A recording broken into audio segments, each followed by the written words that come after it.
Okay, let's No, go. I do have a lot of questions, so I think we'll just get right into it. Um, Sure. a lot of people are pretty unhappy with the current state of the game, especially like our relative power to the monsters earlier on.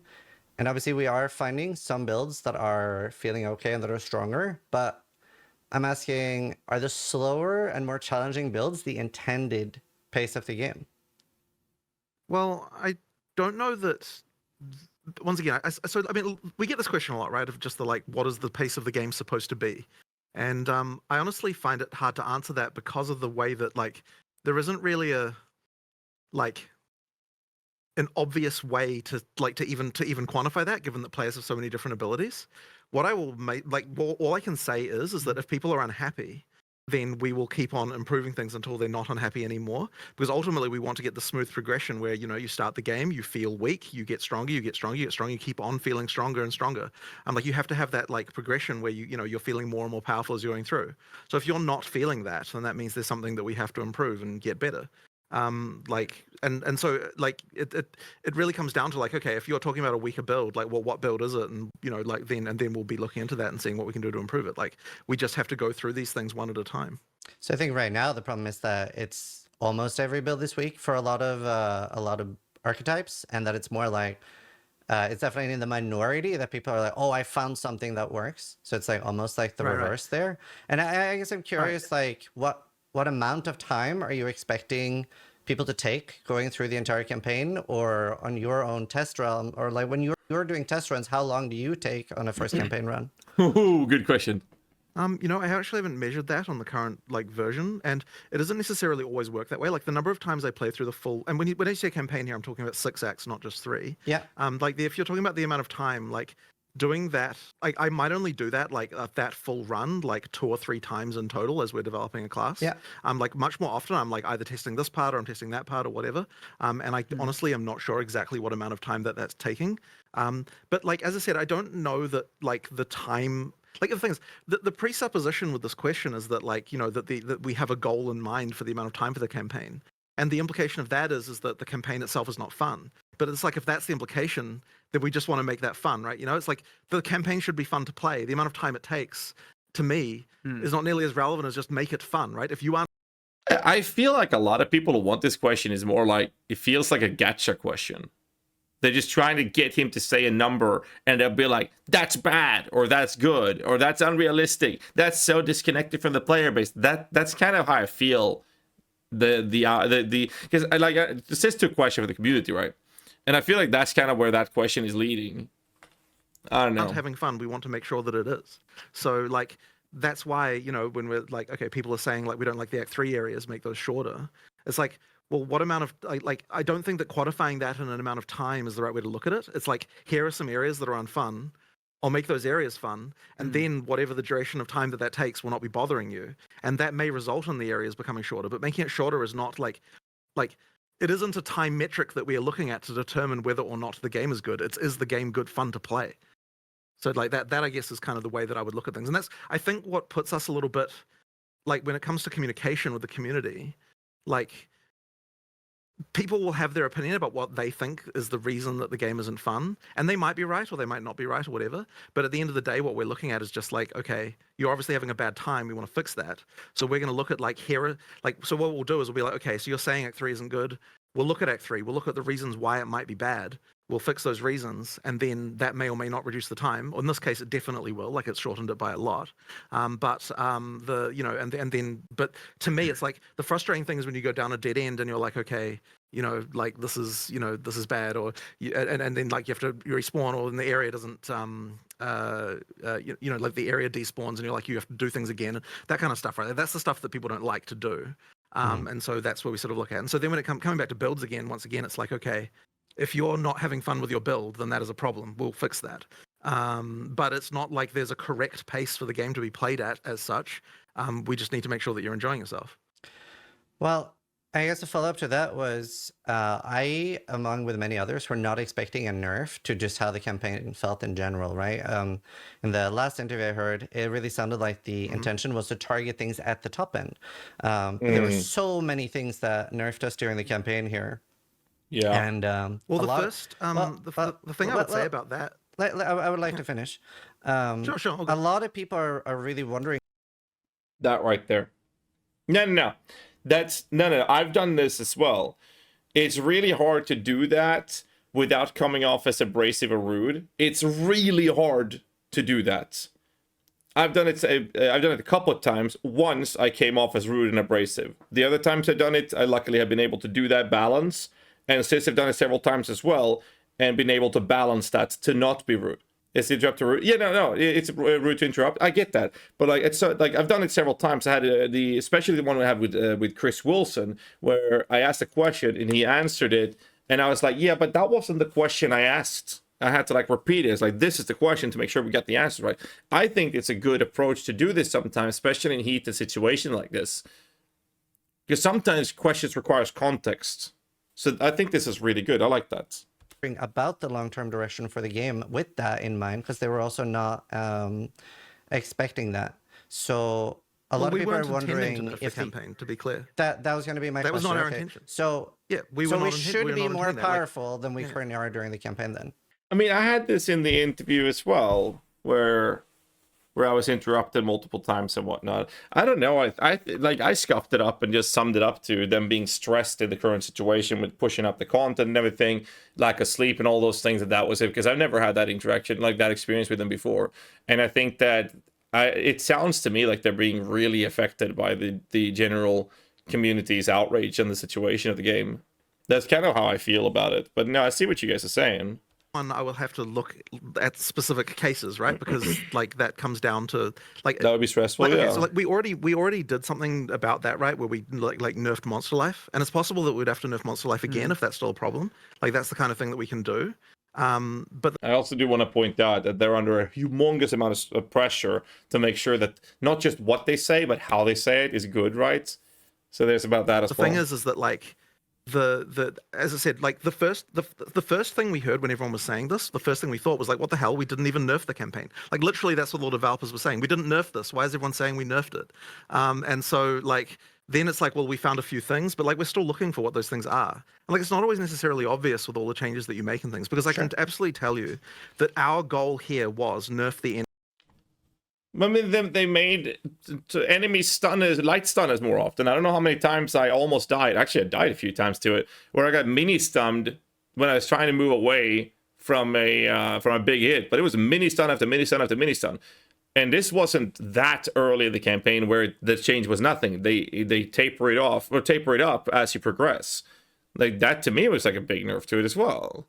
And us having less damage is direct nerf to it. I mean, they made minions fucking useless. End game, right? Like nerf the no, it wasn't even nerf the end game. What it was nerf the things that were trivializing the end game before you've even managed to get the like your items and stuff like that. Like just the really trivial easy shit. Like that was our intention. I mean, there were some blatant fuck ups. Yeah. Like so, speaking bluntly, right? Like the minion change was just bad. And when you say the minion change, are you referring to the rare minions or referring to the player minions? Because those are both. Well, both of those were incredibly terrible. Just fuck ups. Yes. Yes. Those were just fuck ups. And the thing is, it's so easy for That's good. That's an admission to it, and they're making changes to it. I mean, I question why it even came to that to begin with. That's my kind of argument here. Why would it even come to that to begin with? But at least they're talking about it. For like that to slip through. Well, we have a bit of and look, a lot of it is just because there's a little bit of like, it's early access, so we're allowed. But we like are firing from the hip a lot here. And the stuff like that, like let's get it in there, let's try it out, see how people think, and if it's bad, we just undo it, right? Like we do regress on a decent number of things in the first few days of a release, and so yeah, there are some pretty blatant fuck ups. So yeah, that's exactly what happened with the rare minion life. It was like, why are now, I don't know why it felt this way, but 100% it was the case that the minions was, for some reasons, the rare minions were surviving longer than the rare often. And it's like, well, they don't have anywhere near as much life as the rare. And then again, once people got enough AoE and all of that, it solved it. But it was just a bad experience. There was just nothing good about that. Right. I think there was definitely a compounding of a few factors that were like on their own relatively small But the thing is that if, and this is the question that I have is that like if people are still having a bad time during the campaign, if they're starting fresh now, because bear in mind as well that people will have an experience and then we'll change the balance behind them, and then they still remember that the experience was bad, and they're not playing it again to know that it got better. So the thing is, if you're playing it again and still having a bad experience in the campaign, then that would be a thing where it's like, okay, well, where are the campaign nerfs actually? Like we have to find where they are, because I don't like it. I don't know that there's. I'm a bit confused with that take personally, because it's pretty fucking obvious to me where some of the issues are. Maybe I don't know. It's because of the way I play the game or my experience with it. But to me, when I reread the patch notes, was like, this is a campaign nerf. Just reading the patch notes told us that. The damage nerfs on everyone in the early stages, like the nerfs to the minions, were even terrible. But they did say that was a fuck up, right? But it's like. And the stun thing was also a very obvious problem with the campaign. Not the first act, but after Act 1, that became a problem. I feel like those things were kind of very obvious. But, I mean, maybe it's because I've experienced the frustration of it that I feel like it was obvious. And maybe I'm just on that frustration. Maybe I'm in the shoes of frustration that's making me just say that they were obvious when they might not have been. I don't know. There's anything intentionally done there that we're sort of aware of left, and I think like that one just means that I can give examples. There might still be issues. Yeah, sure. We'll go for it. So what are some? So the number one, especially to me, most oppressive thing is the relative speed of monsters compared to our abilities to set things up. Like whenever you're talking, hang on, but that's not a thing that changed though. No, but that's been continuously bad. It doesn't matter if it's changed or not. Okay, sure. But what I'm saying is that, so this is an example. I think that has changed. But that's just an example of something that's bad. So what I'm saying is that's not a thing that changed. So like, okay, Jonathan is right here. No, because we're talking about they nerfed the campaign. That's the underlying topic here. You got to keep that in mind. Here's the red line. The red line is the campaign has been nerfed. Something that was bad beforehand is not something that has happened here in this conversation. So Jonathan is right on this topic, but Sis is also right, but on another side of it. Like, if you're talking about, like, is it your intention to nerf the campaign? But we are weaker now, right? A lot of skills. But if you're saying that's bad, I mean, that's a different question, right? A lot of skills are weaker now, right? They were tuned down on a lot of things, and things that people are starting with weren't necessarily. I hope Sis is going to mention that there's delays added. Things were slower. Curses that apply half a second later. Those things are actually slowing us down. Those were accurate to changing and slowing us down in the campaign as well. Not by a lot, but they are factors that made a problem, a situation that was already bad, worse. That was changed. Fairly strong, so that relative speed of the monsters feels extra. Bro, they even put a cooldown on command minions to half a second as well, just to add that too. Bad. Like, you want us to set up these combos and stuff, right? Where we're throwing down like a cyclone and trying to do like a combo move, but the monsters are way too fast. They're rushing us. It's not even like the bosses are the main problem, right? Like, if you're seeing like clips. Yeah, so let's talk about the monster speed thing. So one of the issues that we have is that if monsters are slower than the player, then combat is optional. Like, it's just 100% the case. Like, you cannot, if the monsters are slow, like anytime the monsters are slower than the player, then you can just run past them and they serve no, like, they don't, like, effectively you can just choose whether or not to engage or not. And like, I don't think that kind of gameplay is good. Twitch chat saying such a bad take. I'm sorry, chat. I actually think that take is good.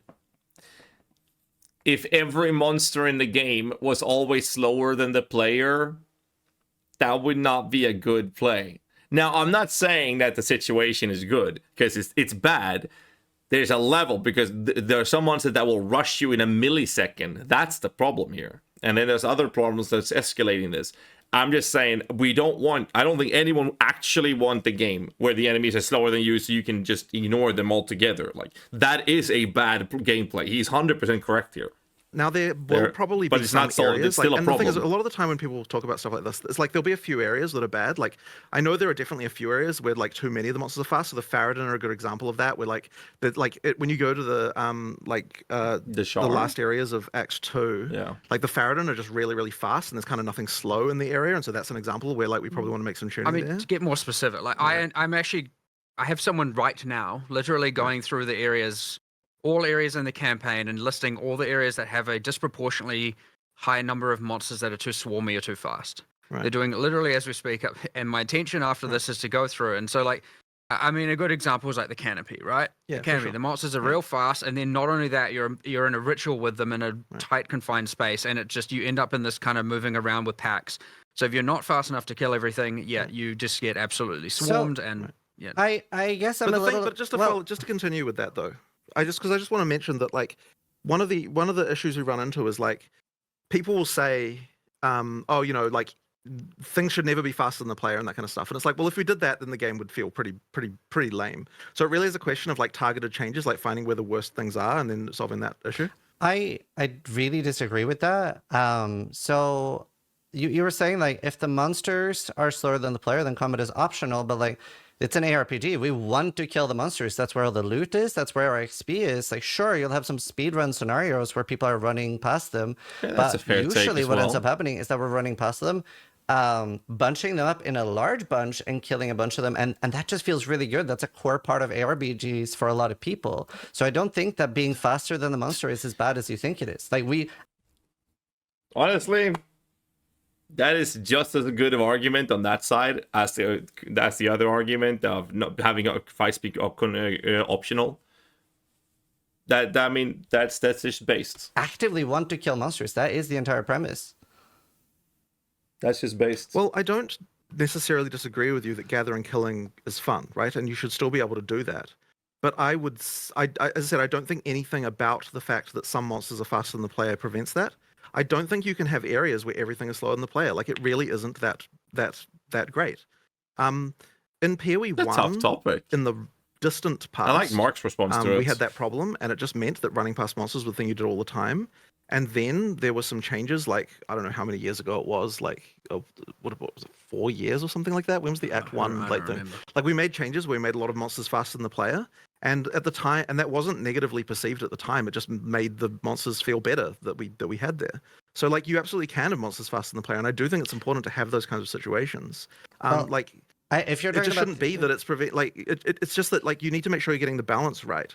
And I think that that's like a running theme with PoE 2 in general is that the target to hit is smaller. Like because if we want the combat to be more engaging, then that means there's a smaller target that it puts more pressure on the balance to be right. And so I think that's the main issue that we're running into is just that like it's okay if everything if okay, so this is sort of a larger topic, right? But effectively, it's like in PoE 1, there are so many tools that the knowledge ceiling is absolutely astronomical. And so you have a situation where a good player can completely dominate everything to like the absolute nth degree, right? Now, what that means is that you've got a scenario where the game seems like an impenetrable mountain to a new player because like if you don't know what you're doing, the game is just like impossible to understand. And it's like there's all these tools that you can use to improve yourself, but the existence of everything like that and like having such a huge skill ceiling means that you can just trivialize the game right at the start. And so like what that also means though is that like if we get balance numbers wrong, like if a monster has like double life by accident in PoE 1, it like doesn't even really matter. Whereas if a monster has double life in PoE 2, it matters a lot. And so what I'm saying is that the threshold for what is right is like way tighter in PoE 2, and so that means it will just take longer to balance and get it all correct. That's But it true, really is to the be case, fair. I think, that it's getting all those numbers right that kind of makes it like that will make the combat ultimately fun at the end of the day. And like if we're doing our job correctly, then we'll still have this situation where a good player feels like they dominate and a bad player feels like they have a good time. But we won't have a situation where if you're a good player, the combat is so trivialized that you literally never have a moment where you're in any danger or have any kind of like level of like sort of interest going on. And I think that's the worry that we have when we're looking at things is like if we get to the point where like a good player never has to face a single challenge ever, then Chat just said he forgets Arch Nemesis. It did matter. If you think Arch Nemesis made monsters twice as hard to kill, That is the most delusional take I've ever seen. Arch Nemesis did not make enemy rares twice as hard to kill. Arch Nemesis made enemies 1 billion times harder to kill. And they did 1 billion more damage. That was the problem with Arch Nemesis. Twice the HP would have been a blessing. That's not what Arch Nemesis did. They fucked up on Arch Nemesis, okay? I just want to point that out. Which they then had to rework. And the rework is pretty good. But don't say that Arch Nemesis was twice the HP, because we would not really care too much about twice HP in PoE 1. It might actually be better for the game, let's be real. But Arch Nemesis was not twice. It was thousands of times harder. And I don't think that that's going to be a game that will ultimately be fun in the long term. And so that's kind of like, and like, so that is to me the reason, like what I fear happening if we just like say, okay, we're just going to like lower everything and make it easy. And that, once again, that isn't to say that we shouldn't necessarily, like, maybe Monster Life does have to come down. Like, if we're in the wrong band, we just need to lower it, and that's fine. Like, we will get to the point where that is fun, but we'll do that by while still making sure that we have a good experience for, you know, like, ideally for everyone, right? Like, it should be the case that is balanceable to that way. It's just a lot harder in PoE 2 context.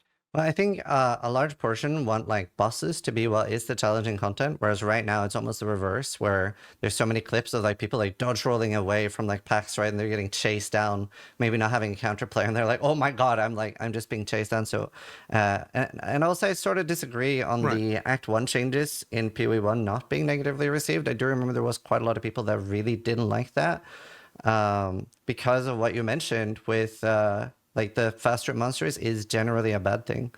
So I definitely do disagree with that. Just because I'm a like to have things to actually go and start to address. Like, can I get a gauge on what you think is like where in the game it starts to become a problem, or do you think it's like just straight out of the gate? Straight out of the gate. Like even the second zone, like the first zone might be okay, but the second zone with the wolves, it's like pretty like instant 80% or one shot skills. I don't feel like I'm getting that like ARPG playstyle. But won't we be hurting more players than we're helping with that? By making like, monsters won't that slower? immediately make it?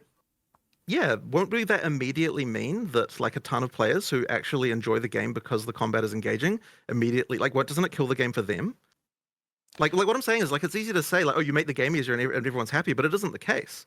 Like, a lot of people prefer the game to like actually have some challenge in it. Like, for example, right? Okay, so here's the thing, right? So every night I go home and I play, and I like do test runs of everything, right? Let's be real. There are people that like that. No. You can't say that doesn't exist. There's definitely people that like that. There are. It's true. There's also people that like murdering people. There's also people that like eating shit. Often the same people that like playing D4. But it's like, they're not many. And it's like, if we made it so that there wasn't any challenge for me in Act 1, I wouldn't play the game anymore. And that isn't helping anyone, right? Like, I need to keep playing the game every night to actually enjoy myself. It's like, if I'm not enjoying myself, then it's like, how can I even develop the game correctly? So on some level, it's like, it has to be fun for me. And I know that if you, like, if you get to the point of having like everything just be trivial, it's like, well, okay, like, why am I even playing this anymore?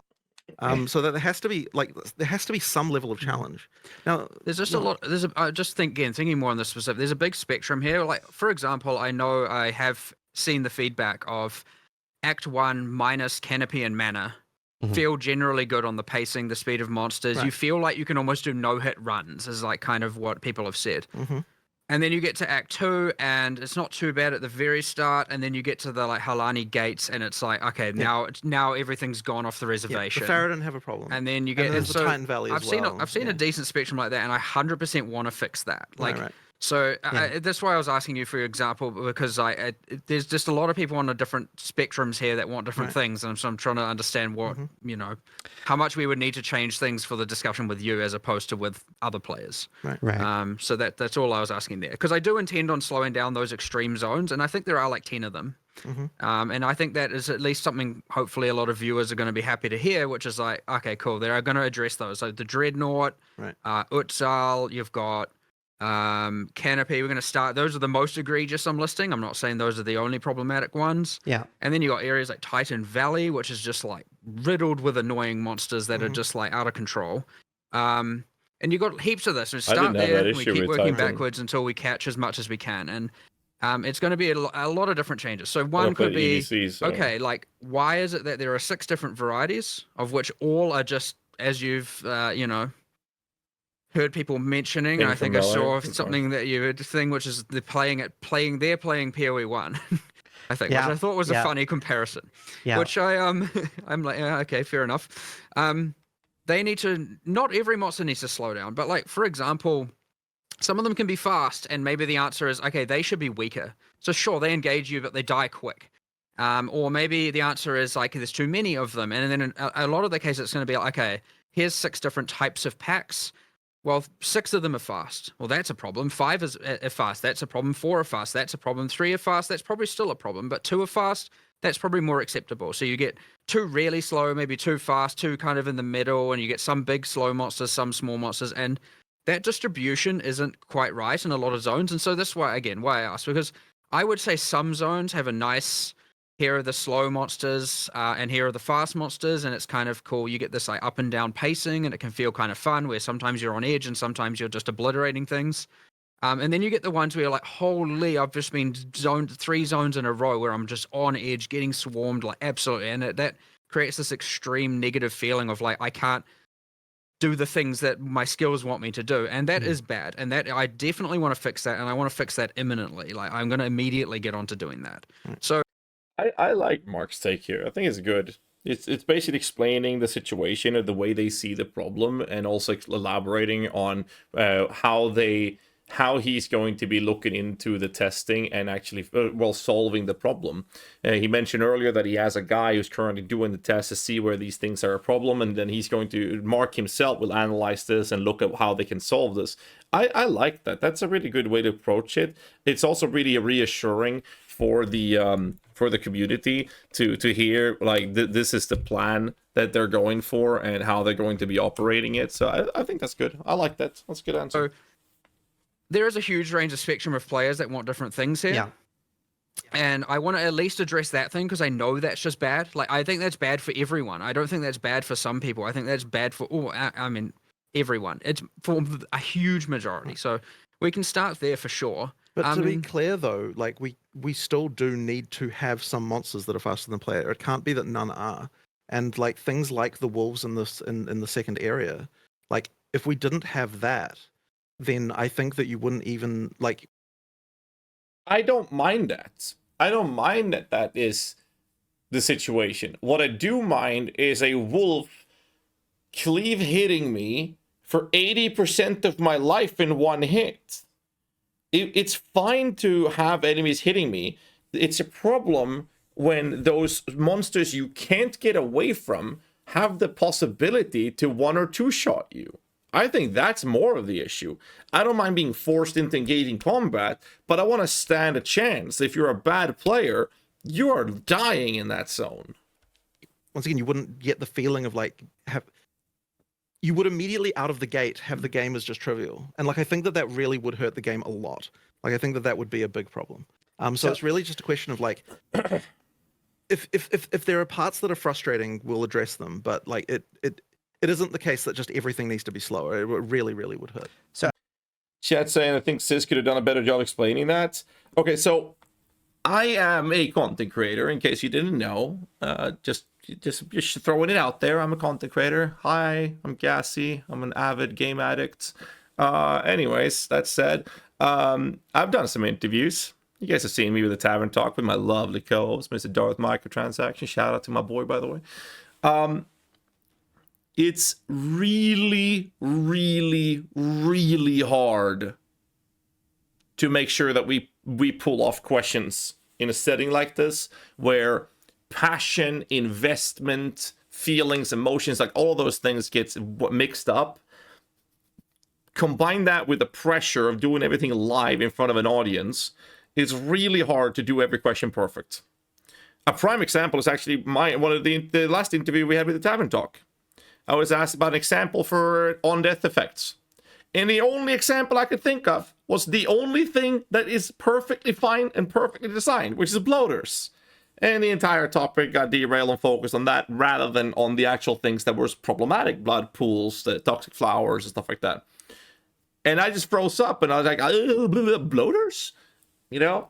So I know firsthand how hard it is to just do that. So I don't think it's fair to say, oh, Sis could have done it better. Yeah, of course he could have mentioned, like, it's fine to be swarmed and forced into engagement, but that's the problem with that is when the enemies are one or two shotting you. You don't have super high recovery at this point. You can get 1 or 2 shot. I think that's kind of like where the problem could be. And if that wasn't the case, we wouldn't feel that it's that much of a problem being forced into engagement with the wolves in the second zone. This is the prime example of it, right? That's how I feel. I think There's another thing you. I was just gonna say, I think Sorry. there's almost like 2 different player bases where there are a lot of people that just want to blast and maybe have challenging bosses, and then there are people that want like the entire gameplay, every second to second moment to be like very engaging. So it's I guess like I don't know that I think it's fair to say it to be a tad critical, but not saying it did a bad job. No, that's not what I'm saying. I'm just saying explaining the situation. We do our best as content creators in these settings to do our best, and we can always, there's always small things that we can improve on. So I mean, we do what we can. So far, I think it's good. I don't know that I agree with that either, because I don't think it's so binary as you say.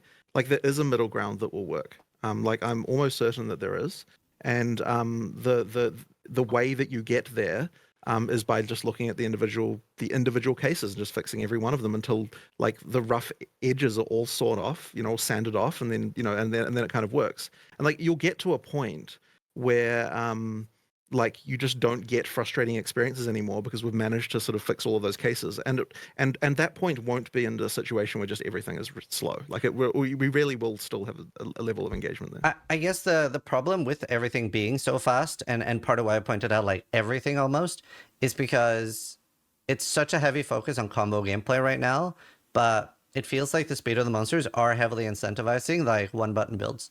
Like, Also as soon as I could, I was like, the less I can do, the Especially better with everything will mini-stuns. feel, just because I don't have time to set up combos. We're getting completely overwhelmed. That's why I pointed out everything as a bit of an issue. Well, it isn't necessarily the case that you have to use a combo on every monster. Like, if you've got stuff that's fast, you don't use combos on that. Look at Sis's head But then movement also when he it said is- that. I don't have time to set up combos. Look at We're Sis's getting head completely movement here. overwhelmed. That's why I pointed out everything as a bit of an issue. Watch this. Well, it isn't necessarily the case that you have to use a combo on every monster.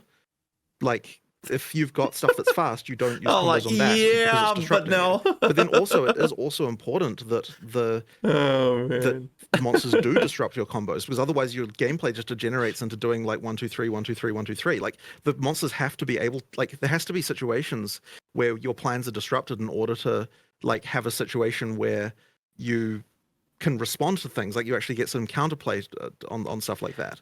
And so the monster designs have to reflect that on some level. But like, it's always an amount, right? Like, there's an amount of that you need, and there's probably too much of that going on. But you still need an amount of that, or it just becomes all flat.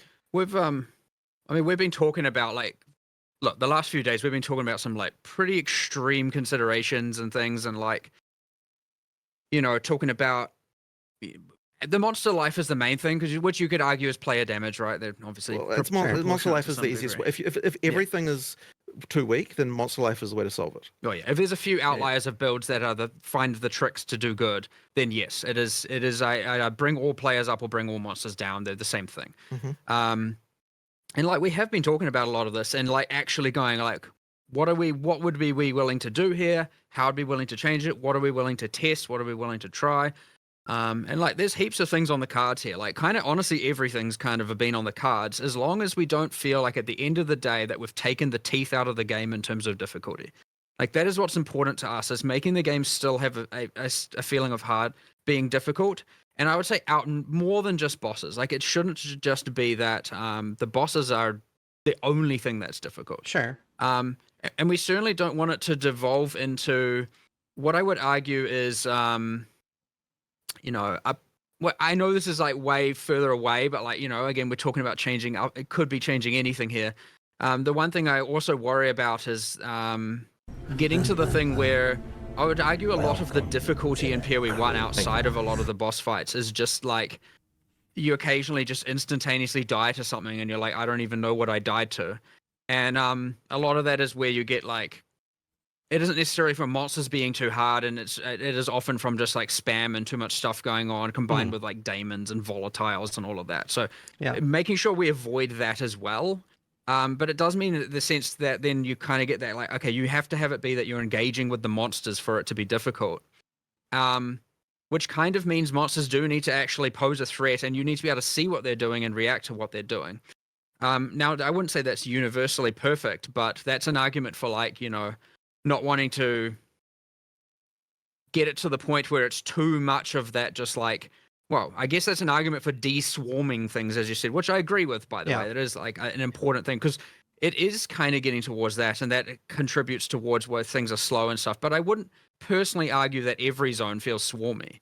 I think there's a swarmy argument I 100% want to focus on solving first, and then there's like a certain things are fast and certain things are slow, and maybe there's that. So yeah, I'm not entirely sure where I was going with that, but I just want to, I guess it's more just giving my sense of where I want to make sure we don't end up is in that place, just to make sure, and we want to be real careful about not getting to that point. So I would actually say we're probably a bit too far there in a lot of the areas, but I don't think it is a universal problem right now. I don't want to say that. I like Mark. I think like he's very adamant about making sure that he fully understands the issue, and then seeing what the vision is compared to the community takes. I'm like very based. That's how I feel about it. That's not saying that Jonathan or anyone else in the dev team is bad. That's not what I'm saying. I just really appreciate the way Mark explains things, in the way he does it. That's how I feel. And he's done this numerous occasions, but so has Jonathan as well. Like, I'm not saying that he's not good at it. That's definitely not what I'm saying. I like both of these guys. I just feel like in this interview so far, Mark feels like he's bringing up very base takes in a way that he wants to make sure that he understands the problem that's being presented in a proper way. And then, okay, how can we address it? How can we operate with this so that we find a solution or a middle ground that both the company with the vision is happy with, as well as the player base, right? I think Like also, a mediator. especially Someone mentioned even that in chat earlier. warrior is or May skills are particularly strong now due to being able to use a shield, but it can feel very bad that like every damage node like has a downside, whereas isn't really the case for the other builds, where like with maces it's like, yeah, you get 40% increased damage but 5% reduced attack speed, and reduced attack speed, especially with all these combos, can feel particularly bad compared to others. I would say like maces are kind of good right now, but a lot of that is the shield. I actually do think there is a bit too much of the. I actually like a little bit of like he may be a cluster or two having the kind of upside downside, but it's honestly something we've aside. You know, obviously keystones have upside downside, but yes, there's true that probably there's kind of too many passives, especially in the warrior section, that are a little bit too giving downsides. Where it was something honestly that's a bit experimental to PoE 2. Like we didn't have that in PoE 1, and we were like, let's give it a go, and maybe we went a little bit overboard with it in that part of the tree. But I don't hate it as a concept. I think it's just that it's a little bit too saturated there. I will agree with you there 100%. I would say, as people hopefully would know, we're going to iterate on that passive tree a million times. So it'll find its sweet spot for sure. And it's definitely not there yet. I do think it's important though that like keystones can be felt. And so, well, we're not talking keystone. Sorry, I didn't mean to say keystone. I was saying to say the notables can be felt. And so part of the reason for the upside downside thing is that like it lets you do a larger damage bonus because it's got the downside, and therefore you're going to really feel that damage bonus. No, they are good. So, like, I think it's the frequency of them in that part of the tree. But I'm saying that you can find another way maybe to do that. But it's like I do think that like having that feeling of like I really felt that node is something that we like. That is a thing that you do get, that you know that is important in our passive tree philosophy. Yes, is that the before and after of taking a notable, especially the first. Obviously, nodes become less valuable as you get higher level because they're just saturating into a bunch of diminishing return. Well, not diminishing returns, but more like the 500 to 520% increase is going to matter less than the 0 to 20 and whatnot, but. Especially for the first chunk of the game, we want it to be that every notable is felt. Like you're like, I definitely now can feel the difference. And I would say, a lot don't hit that mark. Some do, some don't. But yeah, we've been trying new things there. So bit of a pivot. Yeah. So the next question, I want to talk a little bit about the fact that you have only done like the crazy large changes between seasons, and you talked a little bit about that you felt forced to treat the game like it was released. Are you still happy with doing only large balance changes between patches, or is that something you would maybe revisit with something like every This will 2 be very weeks, especially interesting with to like a hear. warning Let's see what they period? have to Like say. changes are coming in 4 days. It's hard. I don't think that you can just nerf people in the middle of a league no matter what. Like, we get highly punished for that. Look, I mean, people are going to be unhappy about nerfs whenever we do them, as you know, True. like as we can see. But like, it is actually strictly worse if you get nerfed while you're playing.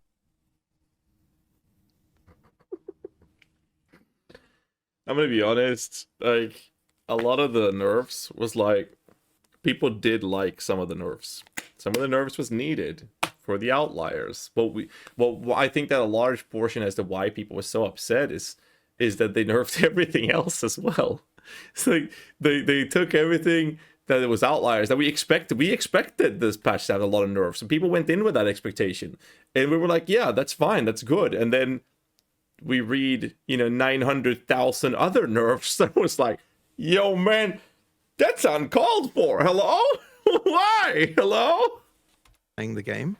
Now we're in a position now where, because things like are probably possibly undertuned, that we can just do mid-league buffs, and so that Yeah. means you'll see way more patch changes happening now, because like it's okay to do major buffs during the middle of a league, which we're we just doing. can't do. Yeah, which we're doing now. Right? I generated a relatively large list yesterday. Yeah.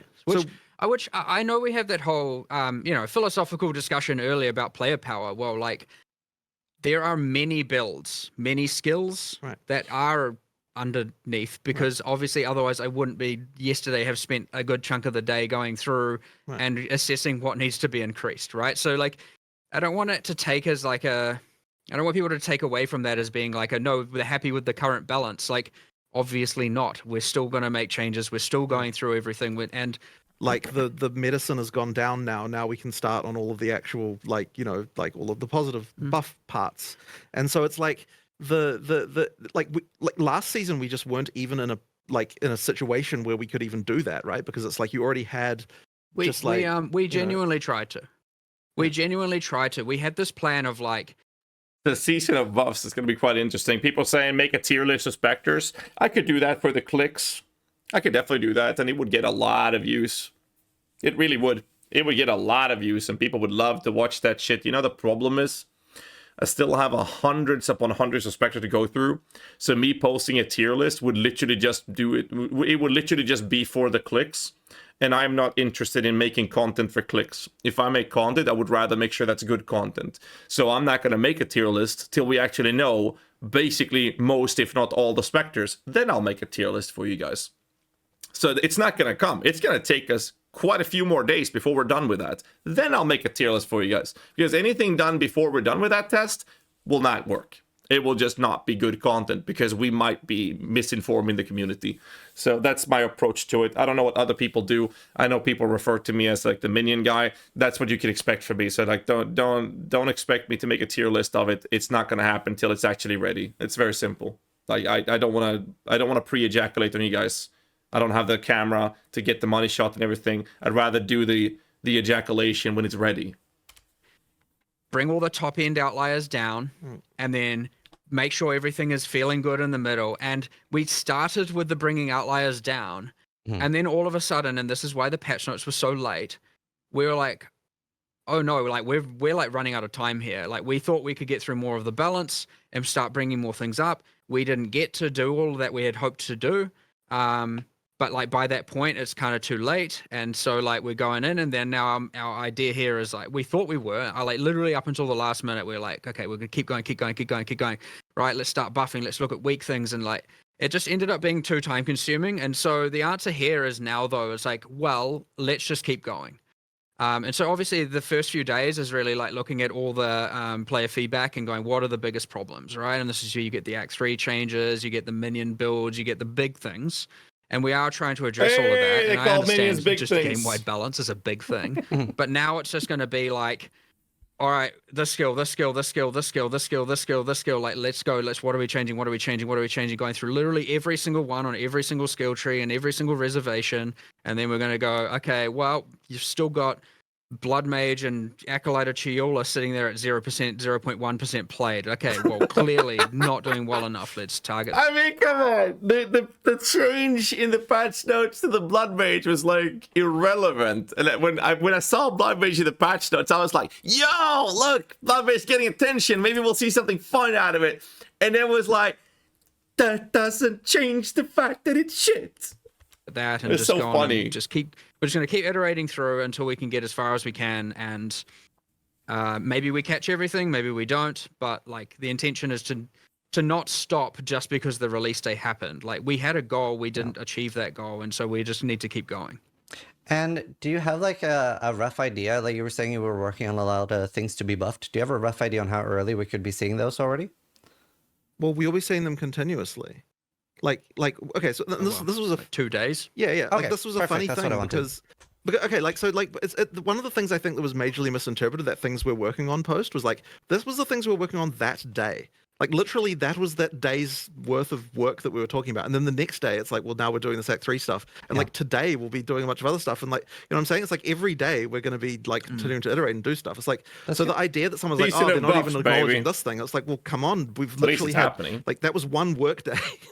Yeah. You know, like there's more stuff coming, right? Like, Which you know, we need to be more clear about. Sure. We'll try to be more Right. more specific about that. But yes, I mean, like, the one that I found the most funnier with that is it's like I'm like, okay, we're gonna look into all this Act 3 stuff, but in the meantime, we'll just add some checkpoints. And it's like the reason I put that in there is because like that's literally a thing we already noticed was bad, and it's like it's not like hurting anyone to add some more. So it's like the idea that we're like, oh, we're just gonna solve the whole thing by adding checkpoints was like ridiculous. Like Yeah. obviously that wasn't the case. It was just like here's just the thing that I can just tell someone, hey, go do this while I'm looking at this, you know, and like, and so they did that, and so then that'll go in the next version. But you know, like it's like then it's like the next like 4 hours after that, I'm like sitting there going through areas and trying to work out what's you know, like what needs to improve about them. I will say this. I've talked to Jonathan multiple times, both on and off screen, and on and off record for that matter. He is so passionate about this. Like it doesn't matter. Like you could talk to this guy off stream, off camera, no mic, no recording, nothing, and we could talk for hours, and his passion would just seethe through. He's very invested into it. So I feel like everything he's been saying so far and how he said it, just to me, just emphasizes and how much passion he has in this project. So I mean, it's for the better or worse. I mean, sometimes it can come off a bit, it's interrupting. Some it happened in our interview as well. I mean, I just like, to me, I don't see it as bad. I think it's good that we have people like Mark and Jonathan having their duo of chemistry on shows like this. And I mean, people can interpret the way they want. I like the mix of having Jonathan and Mark, because I think that them together gives us this good, healthy mix of extremes on every aspect of it, and the way they present the issue and solutions, and how they present that the way they're talking about it as well. I think it's good. I know some people were saying before, like he was, you know, very that he was rude, interrupting and stuff like that. I don't perceive it that much. Maybe a little bit here in this one. I know he did it on my interview as well, and I didn't feel that either.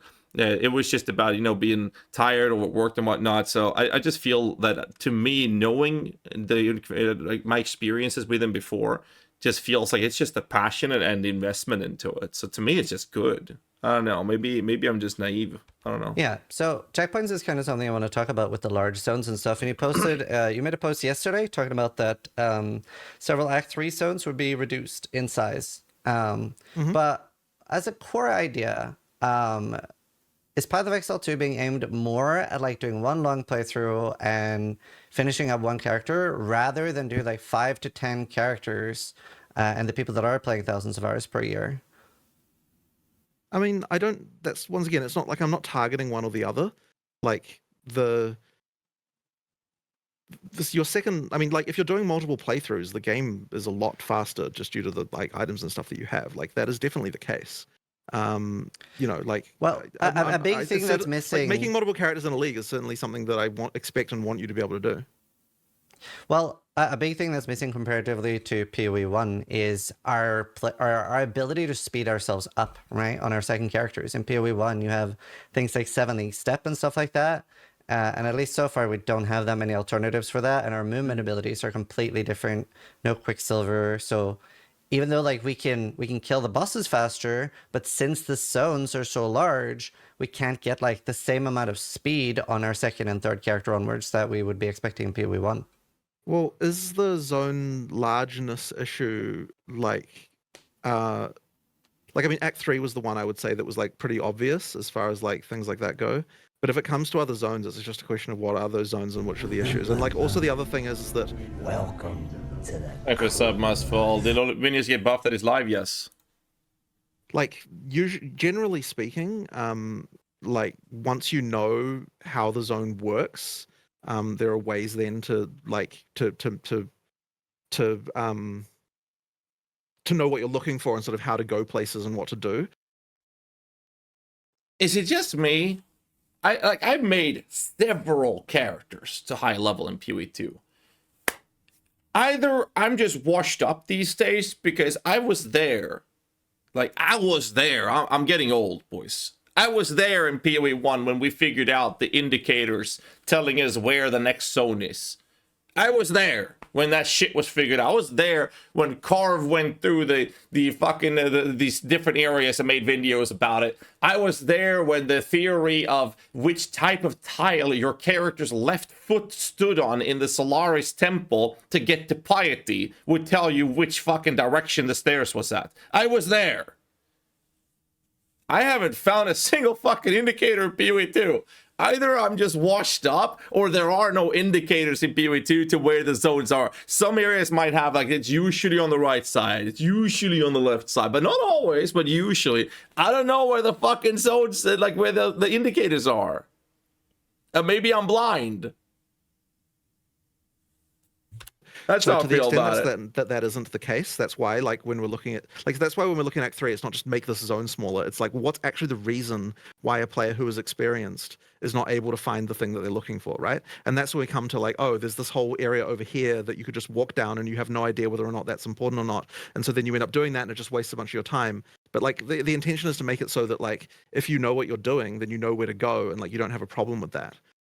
So like that's why a lot of the changes in Act 3 are just like, okay, yeah, like you get this, you randomly get bad luck, and then the Chimera wetland has this stupid Y fork thing in it, and like takes ages to go one way or the other. It's like you get rid of all of that stuff, and then the zones won't feel so large because like you'll know where you're going and you'll know how to get, you know, it kind of works out that way. But I do know the layouts though, and they are very large even with knowing the layouts, just because our movement speed is like relatively slow. Like even like Matlan waterways, before they're getting reworked, hopefully the rework makes them a lot slower, but I know exactly where I'm going. I'm not like backtracking into the wrong area, making it Yeah, longer. so that- it is just a lot that of these area in zones are very long. particular, like I understand that area is a challenging one, and it's hard for us to actually fix like trivially because just the way that the level generation works there, there's not an easy like it's not like okay, like we other areas we can change the layouts very easily because like of the way that our generation works, but that area has a very fixed type of layout, and so it's going to take more effort, which is why it was on the list because I didn't have an immediate like thing I could do that day to sort that one out. But like I understand that that's an area of concern for people, but like once again it's like that's a specific area, and I wouldn't say that like that the issues that area has would apply to the whole game, you know, like that's just an area, a specific problem for that particular area. Is speeding the player up an option? Like, is that something you'd be willing to consider? Good follow-up. Good follow-up. Come on, say yes, please. Well, it sort of depends on how it was done. Like it wasn't a direct no. We've discussed some things in that area, like before. I'm not necessarily against that, but it would have to be done in a way that didn't compromise the combat and compromise like the like it shouldn't be the case that you. Because this is the issue with this, right? Is that speeding up the player is if you speed up the player to the point where they're once again faster, then always faster than the monsters, then you get back to the like combat doesn't work anymore, like you combat is optional kind of like situation again. So like we would have to find a way to do that wasn't going to like break that as well. So there might be something we can do there, and we've kind of been discussing that. Because I'm not exactly wanting to subject people to like, you know, running when they're not doing anything, right? But it's just a question of finding a way to do that that's not going to. It's hard to say anything specific because like there's a little bit of like the moment we say a specific solution, Yeah. people might hold us accountable to that in a degree, and And like, we True. haven't tried it yet, so we but can't. we Like, commit have to been something. talking about. Okay, so people in chat is saying, "Oh, it's a non-answer." The problem is they say one thing, "Oh, we are considering this, maybe something like that, perhaps this, potentially this." Thank you so much, SK Plays, for the sub, man. Appreciate that, dude. Thanks, sir. The problem with saying that is that is an indirect promise to the community. That's what people hear. They don't care that they preface that with maybe, potentially, considering, and potentially, like it might happen, and they're like, no, that's gonna happen. They did that with releases. Oh, for example, they said, oh, we want to have point 2 coming out as soon as possible. We're hoping we can get it done by next month or something like that. Whatever. Like an example, I don't remember exactly what they said. And then people were like, oh, that's the release date. And it didn't happen. Now people are upset. Even though they said several times it's not guaranteed, it's something they're aiming for, they might not hit it. Like they said, yo, we want to release the game by December. That might not happen. And Jonathan said that if they can't do that, it's more likely going to be a March release. And they might have to release the game without all of the skills, or all the new classes if they have to. That's kind of like the preface they have, right? And it's like kind of, if they say something, it is directly an indirect promise to the community. That's why they're really careful with these answers. About it. We do have some options we want to try. We just don't want to talk about them before we try them. Right. But like, yes, I agree. Now you mentioned one other thing there, just because I don't want to gloss over things too much, which is you mentioned the Twink unique problem. Yeah. Which is 7 league steps. There are many more items in PoE 1 that you can use to streamline the efficiency on reroll. True. That is The lack of still uniques, very that's deficient. Yes, it will come in time, I assure you. Yeah. It's just a matter of we did higher level uniques this time. Obviously, they're not going to have low level item requirements. Maybe next time there's a more even split. I don't know. We just need to keep going with the uniques, and we'll eventually get there. We do have some designs that achieve specifically the low level high movement speed boots. We do have that as a thing that I definitely already have designed. I think it's just waiting on the art, and then it's going to go in. But yeah, there's going to be a lot more of those coming over time as well. Like that will solve itself in due time for sure. And But is there, like, the question is, okay, so is for damage, the twinking situation is not bad right now, right? it's Like, not for as damage, bad. It's not it's as not- bad. it's not Again, that you bad. can kill stuff It's fast. it's the movement speed specifically that we're And the fact that we don't have movement abilities, like in the same way, like there's only so much speed you get with shield charge. Like if I'm doing like a 3rd or 4th character, I can definitely get enough damage, right? It's rough on my 1st character, But you but don't at least have to use movement abilities as the solution to this, and I would prefer that that wasn't the solution, because then you end up with a kind of like pretty lame sort of gameplay thing going on there. Like there's going to be a better way to improve that without having a movement ability As be the said, solution. we have some things yeah. on the cards. Yeah. We just need to test them out and try them and be able to actually have a good argument as to why they why they are good, and we convince ourselves, Right. damn, we should have done this before, Right. or they're bad, and we're like, here's why they're bad, and we can explain what we tried and why it's bad. But yeah, again, it's we're always a bit on discussing what those will be, because yes, again, they're being held accountable. People get their hopes up for it, and then we have to say it doesn't work. So like, there's a little bit of like, let us just try these things, and then we'll see what we come up with, and we'll tell people the moment that we have it. But again, it's not a piece of it certainly is something that's come up, and will come up every single repeat of the league, and so it's not like off our radar by any means. Okay, that's good.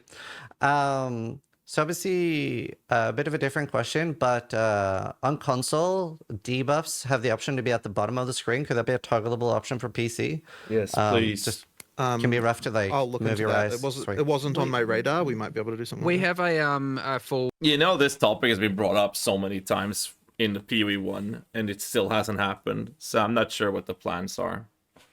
It's like this has been brought up in PoE 1 multiple times to like make us able to see debuffs better and whatnot. It's just beat into a pulp kind of topic.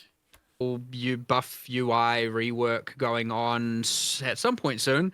It was planned for earlier, where like, you know, so this can be part of the consideration, I guess. Yeah, But yeah, our UX guy's currently working on. Has it on top 5 of his list kind of thing of things that we're going to just do to improve the system. That wasn't to do with moving them, but we can add that to the list of things that we Yeah, might want I mean, to it's do. the If people- whole if they people go like it, we they do can it. go behind the boss's life bars and you Yeah. know all that problem. And Mm. hopefully, if it's good enough as well, we can port that to PoE 1 because it's a more egregious problem there for sure. Yeah. The next question is about in PoE 1, we have a lot of player agency over how we solve early problems. Like the skill tree has a lot of temporary fixes for a build early on, where if your gear isn't up to scratch, you can get 30 to like strength Masteries, dex yeah. int, you can get leech, you can get resists, even like specific ones like fire, cold, lightning, etc. You can get very easy access to fixing mana and stuff like that. And a lot of things that are like temporary fixes that you later on fix with gear. And the crafting bench also helps a lot more with that in PoE 1. And I know runes are meant to be the solution here. So I watched this video after I saw the patch changes. We read them earlier. There's a YouTube video of this already on my channel at the time of this being posted, at least not right now, at the time of this being live. However, in there, they're giving us Artificer's Orbs guaranteed, fixed in the areas to make sure we get access to that. They're adding attribute runes as well. So like they're already doing that, which was apparently posted just moments after this interview, which is really cool as well. So they have things like that. So let's see what they have to say. But those things are already coming. Attribute runes is nice. Yes, we don't really get enough sockets early on. We don't get enough gear early on. And we then don't have any way at all to really fix this. So why is it that you're not getting enough sockets early on? Well, they're just not dropping. Even if you're checking the vendor, like I'm checking the vendor every time I level up. I'm disenchanting everything. I still don't get enough because the game is very difficult right now. So you try to keep getting gear upgrades. There is not enough loot. There is a lot of people complaining about that right there. There's very little loot. So I had a level 17 belt that I found in Act 1 or 2, Act 1. And I replaced that when I was level 70. I didn't drop it, I bought it. So up to level 70, I never found a belt that had more HP than the one I found in Act 1. If it had more HP, I would have switched it, because the one I had didn't have resistances. Just one mod being higher, I would have replaced that belt. Never happened. Between level 17 up to 70, so I just bought one instead. I think that's crazy, but based on the answer here, it sounds to me that that's a kind of a confirmation that some of the changes that they were added as is a direct result of this interview. So that's great to hear. not enough drops. I don't get the same experience of not getting enough socketables personally. Like, I would say that probably 80% of the gear I'd be wearing pretty much through the whole campaign would have sockets like in there. I've barely used the orbs. Let me go into game. I barely used the orbs. And I'm in the end game. Now I have 8. I've been mapping. I'm level 76. And I barely used them and I have 8. And throughout the entire campaign, I looted every single socketed item so I could get some shards for Artificer's Orbs. And I barely used them. And I'm level 76. I only have 8. I don't know how I feel about that. There. So like if that's the case, then like there must be something I'm not understanding about like why that people are feeling that way. Because that's just like a totally different experience than what I see when I'm playing myself. Yeah, I mean, I Chat saying I'm not in maps and I have 19. So then it seems like some other guy saying they have 20. Okay, but that just tells me that there's a huge problem in the drop rates of them. That you can be lucky and drop them. Because I literally picked up socketed items consistently to get these things, and I still didn't have enough. So the variances between player A and B can vary by extreme differences. Then that is a problem, which they are attending to, because after this interview, they posted the notes, which I've already gone through, in which they're saying that they're adding some guaranteed Artificer's Orbs to at least minimize it, so the people that are unlucky will get some guaranteed ones. Fake news, your streamer client, bro. would love to. I do, foolery. Sorry, go on. The intention is that you use socketables to fix those problems, and it is fundamentally identical to the crafting bench as far as the resultant like ability to fix issues on your character. Like there's nothing about the crafting bench that really changes anything that way, other than it's being less intuitive to use for new players. Well, it is so a lot really it's stronger. just to make. Well, there's the power. Yeah, there is the power. Well, okay, so sure, there's the yes. power, but like, I mean, that's a different question again, right? Like, if you're talking about fixing problems, then that just comes down to the values on the mods, and like what those should be. Which aren't but- necessarily right. Right, but the thing is that it's supposed to be that you're getting enough sockets to be able to do that. And I mean, I don't buy stuff from the vendors. As a qualifying thing, that I don't buy socketables from the vendors and do that thing. I know people do that, and that's not a thing that I'm doing. I mean, I might do it like if I've got like a stack of 9 shards and I'm like, okay, I want a socket right now. I might like do that, but generally speaking, that's not what I'm doing. So like, there's some. I like it. Thanks so much, Alex, for the 5 gifts, man. I appreciate that. For Lich, any mapping with better minions or chaos, I would say minions from what I've seen so far. Thanks, Alex, for the gift of subs, man. I appreciate that, dude. Welcome to the crew line. Clearly some disconnect here, as far as like what the Appreciate it, man. the Thank amount of you. loot that you're getting versus what I'm seeing, I suppose. So like, I guess I just need to understand why. Like, why does it feel so different for It different might be people like quite. that? It might have a relatively high swinginess or something that we need to find a way, like adding more. Like I know something that was suggested was adding more artificers orbs to fixed quest rewards through the game to minimize the RNG outcome. Yeah. Because we That- added those which quite they late. did, We yeah, didn't yeah. end Actually, up which putting is them great. in the. So I So think that's that's something that we amazing. could definitely Yeah. do, which It's would a mean you perfect just get more solution, of in them my during opinion. campaign, and I'd be totally open to that. Like, that's totally reasonable. A second thing I'd like to do soon is explore. I mean, sort of unrelated, but is that casters don't have Yep. their weapon crafting Yeah. bench, And we do need to. and We so do we need. want to We add do need to sockets to fix. caster We have to add weapons. sockets to caster weapons. That needs to come as well. Cast the weapons, they did as well, but where's my goddamn scepter sockets, though? Come on, man. Now, there is one slight concern that I have seen echoed in a decent bit of feedback, which is that the runes are, which is mitigated with more artificers orbs for sure, but the runes are creating a bit of a sense of making it like the thing with that the PoE 1 sockets created, which is like replacing items becoming slightly harder. Yep. So there's a little bit of just making sure we're careful about that as well. But being able to have more artificers orbs and thus socket more gear will mitigate that, so that when you get your upgrade, you're able to add a socket to it. But I would say that it's definitely the hard-coded drops that would be the thing that, because if Yeah. it's not happening to everyone, then it is a thing that will that would be better off solving that way. But yeah, the caster weapons getting rune sockets and obviously runes for them, and adding more deterministic artificers orbs to the campaign is certainly 2 things on my immediate radar to help at least mitigate some of this. I might do a quick review on the power pass of the runes as well. I just don't want them to be too much about giving damage, but it might be a lot of the more utility and defensive ones are just on the weak side, and those can certainly come up immediately.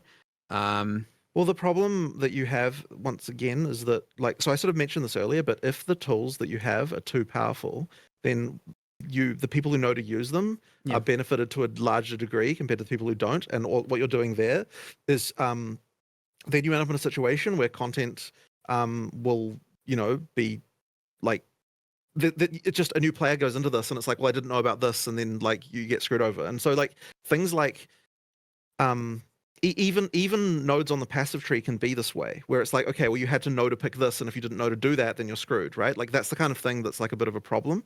And so that we just have to be really careful about that. And like that's actually one of the reasons, by the way, why lesser runes exist, because if you knew to put a lightning damage rune in your weapon, then you would just like completely like ridiculous compared to anyone who didn't know that.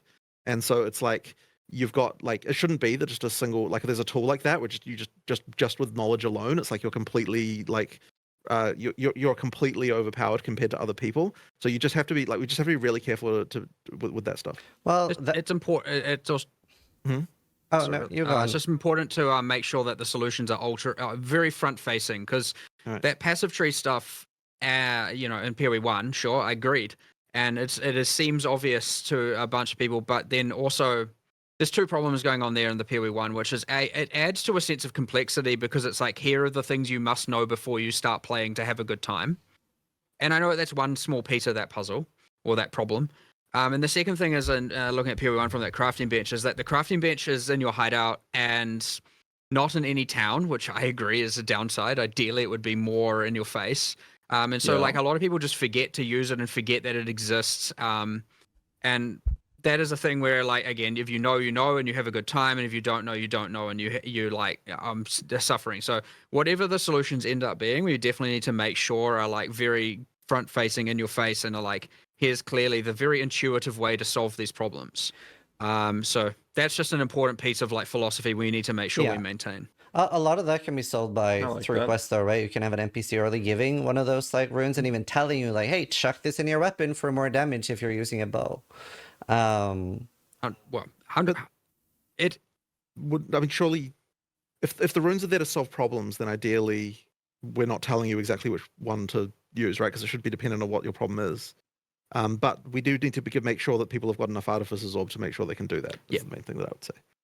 Yeah, but you were talking about the problem that you're rewarded for knowledge, which I don't think necessarily is a bad thing. I think that is a good thing. I agree with that. You 100% should be rewarded for knowledge. The question is, was the degree of the reward?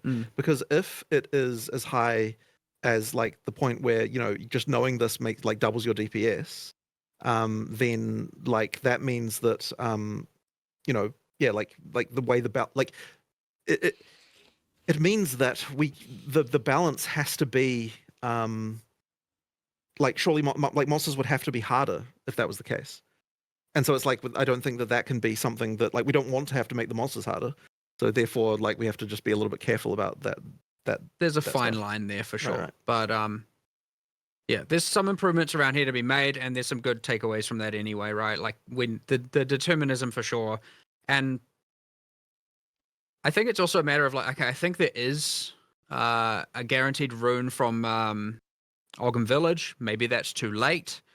We should be doing that like earlier or having more of them. You know, again, more of that deterministic outcomes, but also maybe knowing that you're going to... I'm going to be honest, I don't think I've used a single rune until I'm in Act 2 or 3.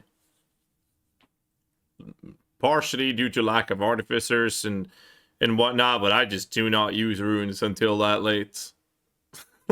Maybe I'm just not playing the game properly, but I guess attack-based characters or builds would use it for the weapons, but that's about it.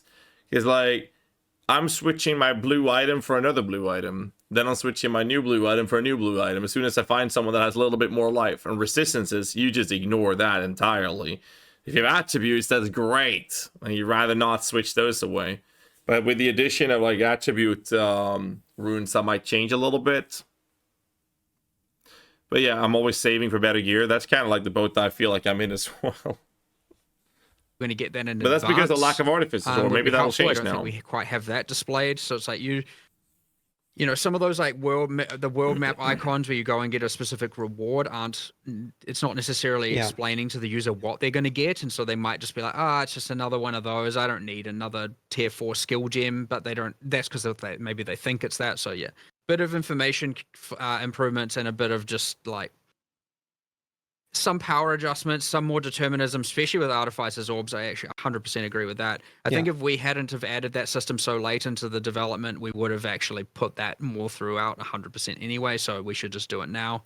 But yeah, well 100% some improvements there. Another thing I'm curious about then, I asked about the skill tree. Do you feel like the skill tree gives a good or does a good enough job of doing temporary solutions right now that you can later out gear, or like is that something you'd be open to looking at?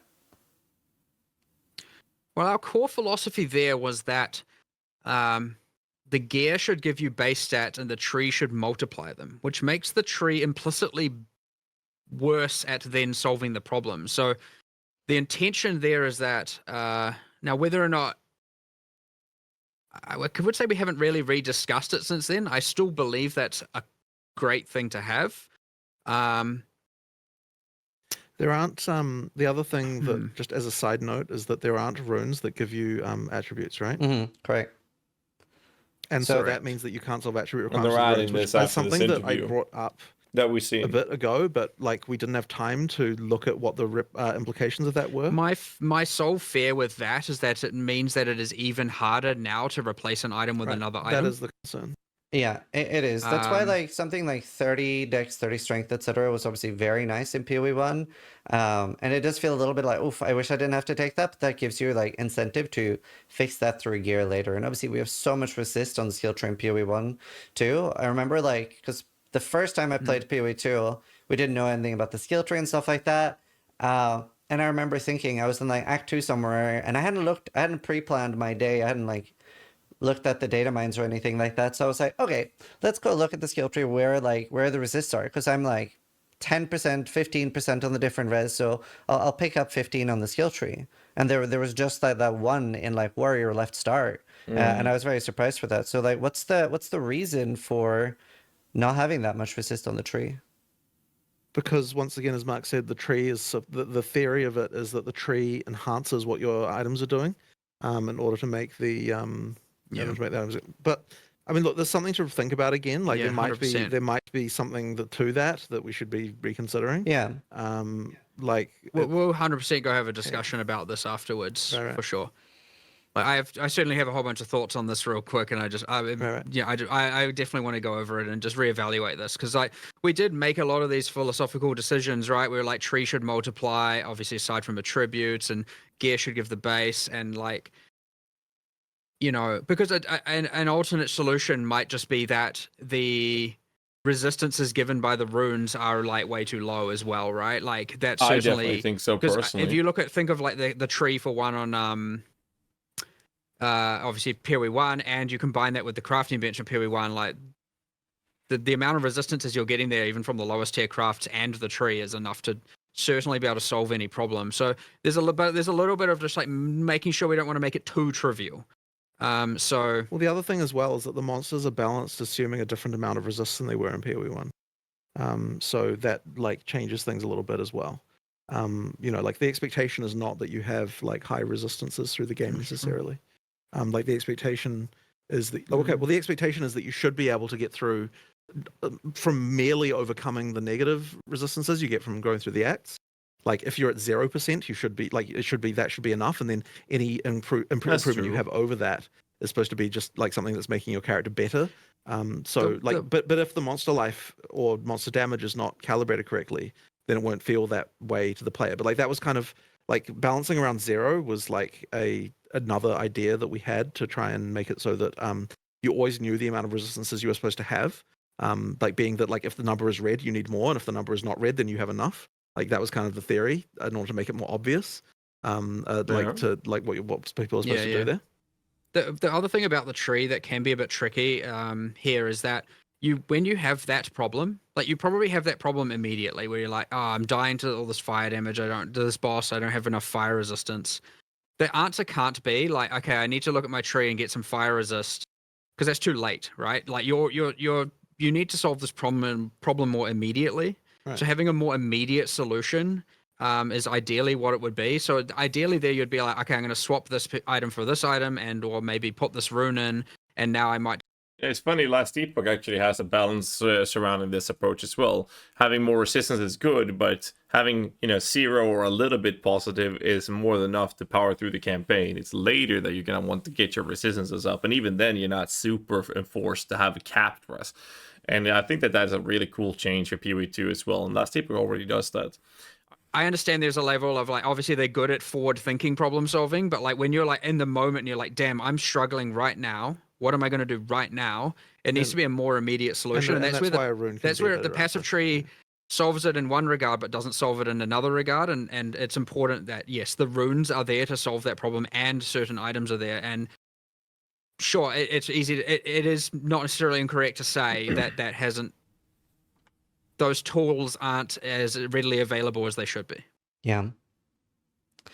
Yeah, I also think part of it is that we're definitely not dropping enough gear. Like the state of my gear, it's quite rough. Like a lot of the things I've found throughout the campaign ends up being 1 or 2 stat items, if that. But isn't that just but this is the thing I would say about that is like, okay, when you're saying your gear isn't good enough, you're also just saying the monsters are too powerful.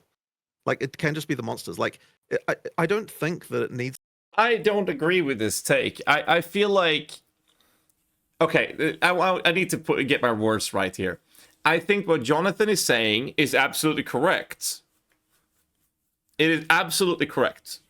What he's saying is correct. The problem isn't just that our power scaling is the issue as a result of us lacking gear. The bigger problem, in my opinion, is that we're playing an ARPG and we need to have the sense of dopamine and progression of a character gear by finding those upgrades. So it's not just oh, you can just, the monster too hard, we need more gear. It's that we would want more gear because that gives us a sense of progression. It feels good. That's a bigger problem than just the power scaling versus the threats. That's how I see it. Because I go through the game and I'm replacing blue item with the next blue item with the next blue item with the next blue item with the next blue item, and then I find a rare. I'm like, I ain't gonna replace this in a very long time. Like, I found a life-based belt for level 17. I didn't replace it till I was level 77 or 74, I think, and I bought it, and I still haven't found it. Well, actually, no, that's true. That's not true. At level 75, I found a belt that I would have replaced my old one. So between level 17 and 75, that's the levels it took for me to replace that belt. That felt bad. It felt really bad. And that was a bigger problem than the question of my power scaling versus the enemy threats. Like that is a secondary problem. And I felt like the progression on my character felt bad, which was a bigger problem. There's an element here of like you might just be conditioned to wearing rares in every slot all the time. However, I will say that there is a counter argument to this. Well, you can just use your gold to gamble in that slot. I could have. But I ran out of gold gambling on other items because they also needed upgrading. So I didn't have the gold to do everything I needed. Which doesn't have to be the case. Well, and the dopamine and drops is important for an RPG. Is entirely relative to monster power. So if you're saying your gear isn't good enough, it doesn't have to be the gear needs to get better. It can just be that the monsters are too hard.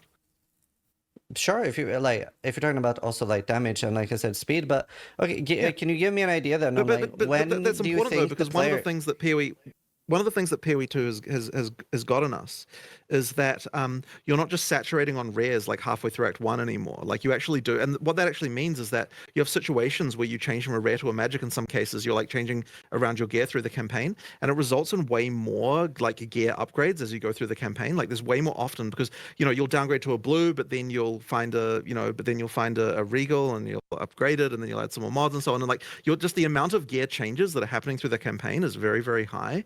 And so if we just dropped more gear, then we would lose out on that. And whereas if we lower monster power, then you're improving we wouldn't need to do that.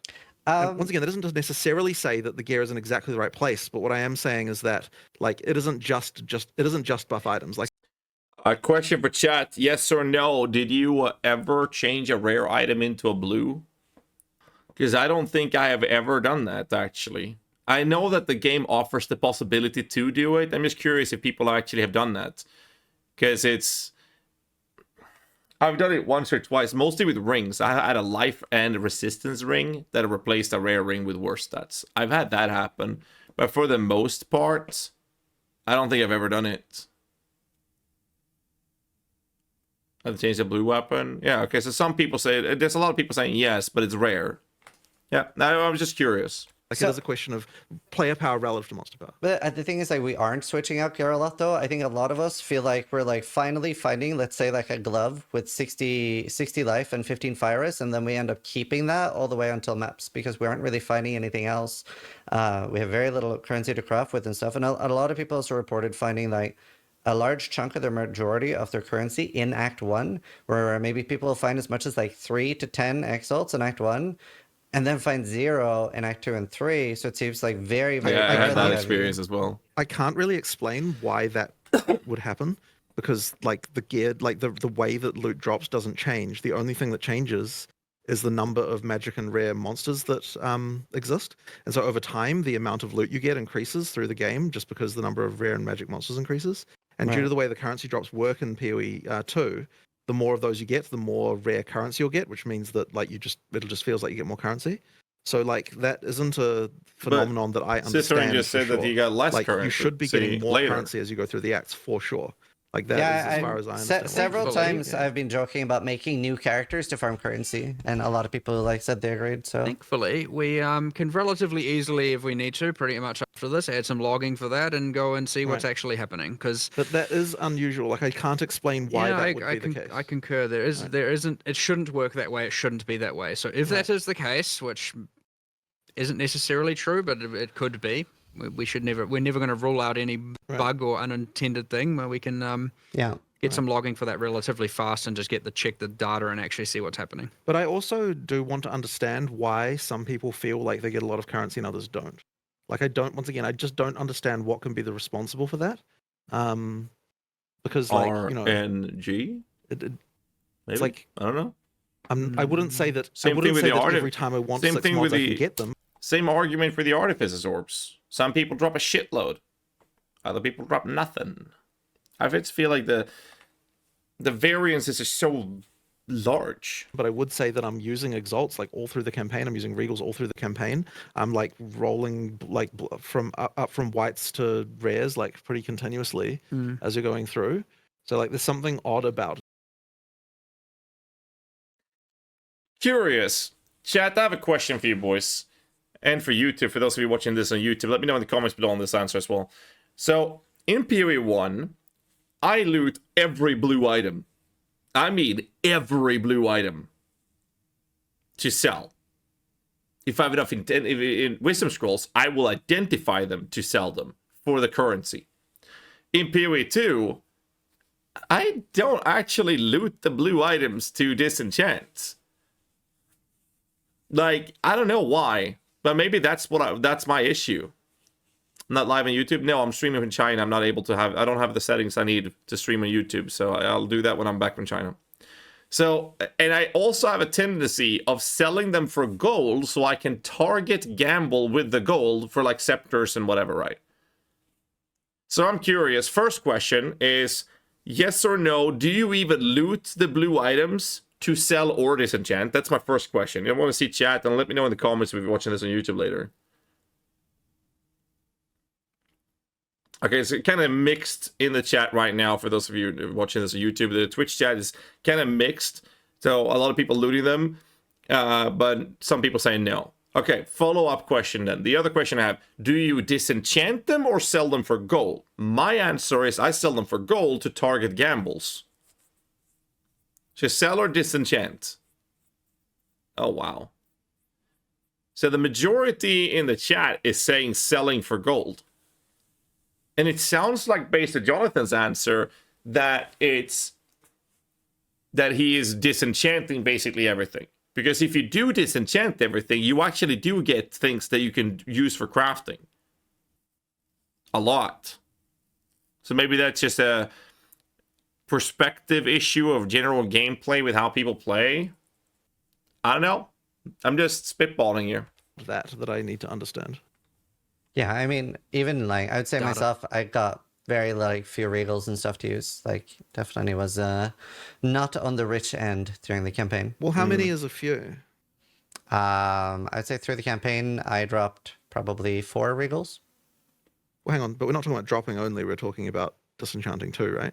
So because of crafting being so RNG, I will generally have opted in. I've tried both, obviously, between like disenchanting, but I find that I benefit more from gambling than from actually trying to crafting. My experience with crafting is picking up every blue, looking for one stat, regaling, and then that missing and the item not being usable. So if you're not disenchanting rares, then you certainly won't get a lot of regals. Like sure, I've tried both. Right. Well, I can't say much as to that, but like that is the reason you don't have regals if you know, like that is where like the How many regal shards do you get for disenchanting a rare? Does it depend on the item base, or do you get 1 shard? 1 or 2? 1 or 2. But you okay, it's 1, but you get 2 for 6 mods. But you don't, like, that's again another thing. You don't drop that many items. So disenchanting items, you don't really get that many more regals than you're dropping. You'll obviously get more, but still, like, it's not a massive change. But disenchanting rares is definitely the play. Absolutely, I agree with that. But you don't get that much loot. But obviously, I mean, I don't know how to gauge this. It definitely is something that does matter, and I think it is important. That's something that people might have to learn how to play. That you should disenchant rares, which is kind of the point Jonathan said. Is I'm going to tell you right now, I don't. I sell them because I want to have rare scepters for my minion builds, for example. So maybe it's just a different approach. That would have been better if I didn't do that and made sure that I actually did disenchant my rares, because I don't, and I'm pretty bad at that. The primary source That could of be the regals through case. the campaign would be disenchanting. Mhm. Like, that isn't to say that gambling isn't better. Maybe it is, but Right. you know, like that it does explain that particular one currency item at least.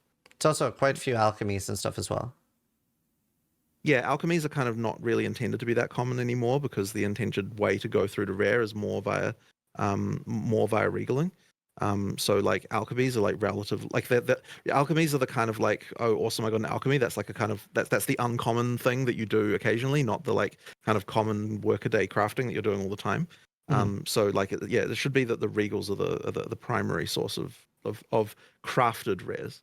Yeah. In that regard. Well, the good benefit here is we have so many players right now that we can just get some data and get some analytics very, very quickly about what this actually is. Yeah. And you might find that it's just very sensitive to, you know, there's always just going to be a portion of unlucky players and a portion of lucky players. Like, I Yeah. definitely know that there's a lot of swinginess, of course, and that can happen. And again, that it might just be that. And I know you've probably played more than most, so arguably you should have the you should have the most amount of data from a purely anecdotal perspective. So, you know, you probably have the best average going on, the most accurate average, I should say. But that being said, like, we have the capacity to look into this very quickly, and we can just do so probably even today and figure out what's Awesome. going on and whether or not it meets our expectations. So. The next thing I want to ask you about is the ailment thresholds. You have like how easy it is for the player to be stunned, player to be frozen and stuff. And I would say that feels a little bit overly punishing when we don't have as many solutions or tools, right? Because we have one charm slot, and it is quite difficult to get a second or third. And that's competing for freeze immune, stun immune, poison immune, ignite immune, and chaos immune. Chaos resist. And bleed. Now, I would say poison, ignite, and bleed from the monsters don't actually do that much right now. But if it did, like, this would be a very, very heavily competed for, like, singular solution to doing anything with that. And as an addendum to the question, I wonder, would you consider letting belts get more implicit charm slots based on item level? So like maybe at like 50 plus they have 2, and at 81 they get 3. We probably will increase the number of charm slots. Like, that is something that we like kind of were intending to do and never got to yet. But I don't think that the ailment threshold was in the right place before. Like, effectively ailments didn't exist before we changed that. So like we needed something that was going to actually cause them to happen.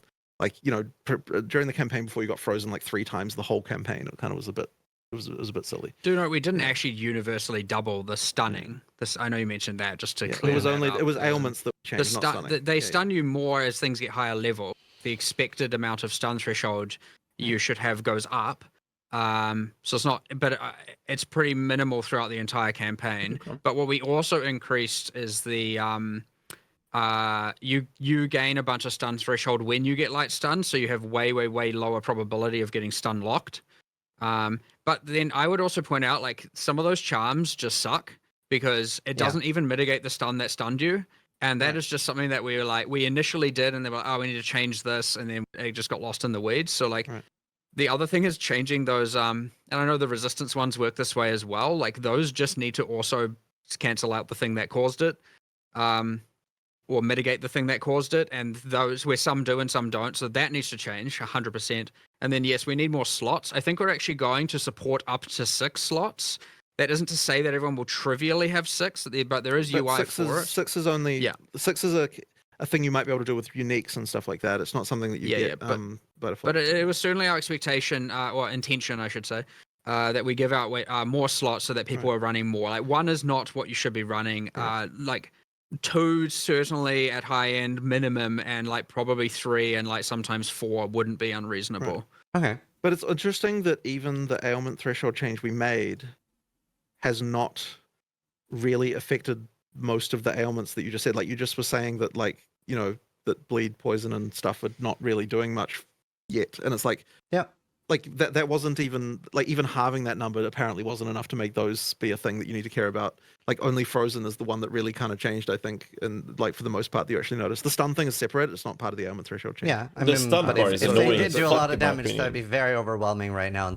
My argument is very simple, especially when it comes to the topic of stun. The more time spent in an ARPG where you lose control over your character, the worse it feels. That's always going to be my point of view when it comes to this topic. And the stuns is making me lose control of my character more now than in any iteration of both Path of Exile games I've ever played. And it is frustrating. You want to dodge a big attack, and then I get mini-stunned. Oh, now I can move. No, I'm getting mini-stunned. Now I can... No, I'm mini-stunned again. But no, never mind. You're mini-stunned again. Oh, now you got hit by the big attack. You had a 2-hour window to dodge, but you couldn't because you got chained mini-stun. It just feels really bad. And I don't like the game being that way. Things we can deal with. Well, but I mean, yeah, like it's not like we want it to be overwhelming. It's a but bit of a we want it different. to- It's a bit of a different game, Right, Like but when we- you get the mod and modifiers and map mods and everything Right. involved. Sure, Yeah. sure. But you know, it does need to happen sometimes in order for it to actually be something that's worth mitigating. So now we just need to look at the actual, the charm stuff as well.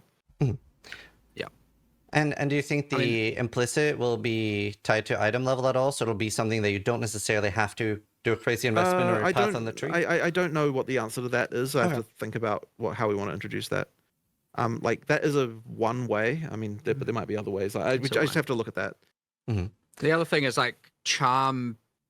There's a level of like reviewing charms in general is just how, you know, aside from how many you have and not just their implicit, like their base value, there's also just like, I'd say a lot of the modifiers on them are just absolutely like nonsense. It's like, oh, recover 4 mana when it procs. It's like, okay, thanks. That's not a useful thing to happen. So there's a bunch of affixes there we just need to make better as well, and we may as well probably do that at the same time, unless of course it makes it take longer, in which we'd rather just get out the number of charms first. So Yeah. In PoE 1, we have masteries. I'm a huge fan of those, especially for temporary solutions. Is that something you're open to bringing back in PoE 2?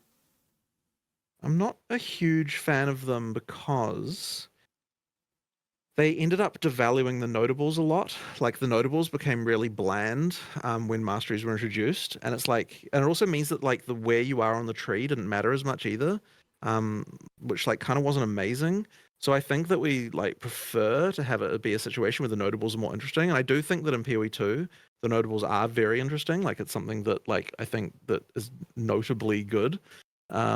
So more work like, to do there, yeah, though. but there is more work to do. But I don't love the way that the masteries kind of like blandified the notables, and so I think we can. That's probably.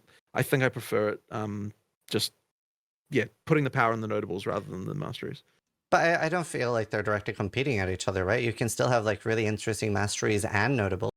You know what the purpose of the masteries was in PoE 1?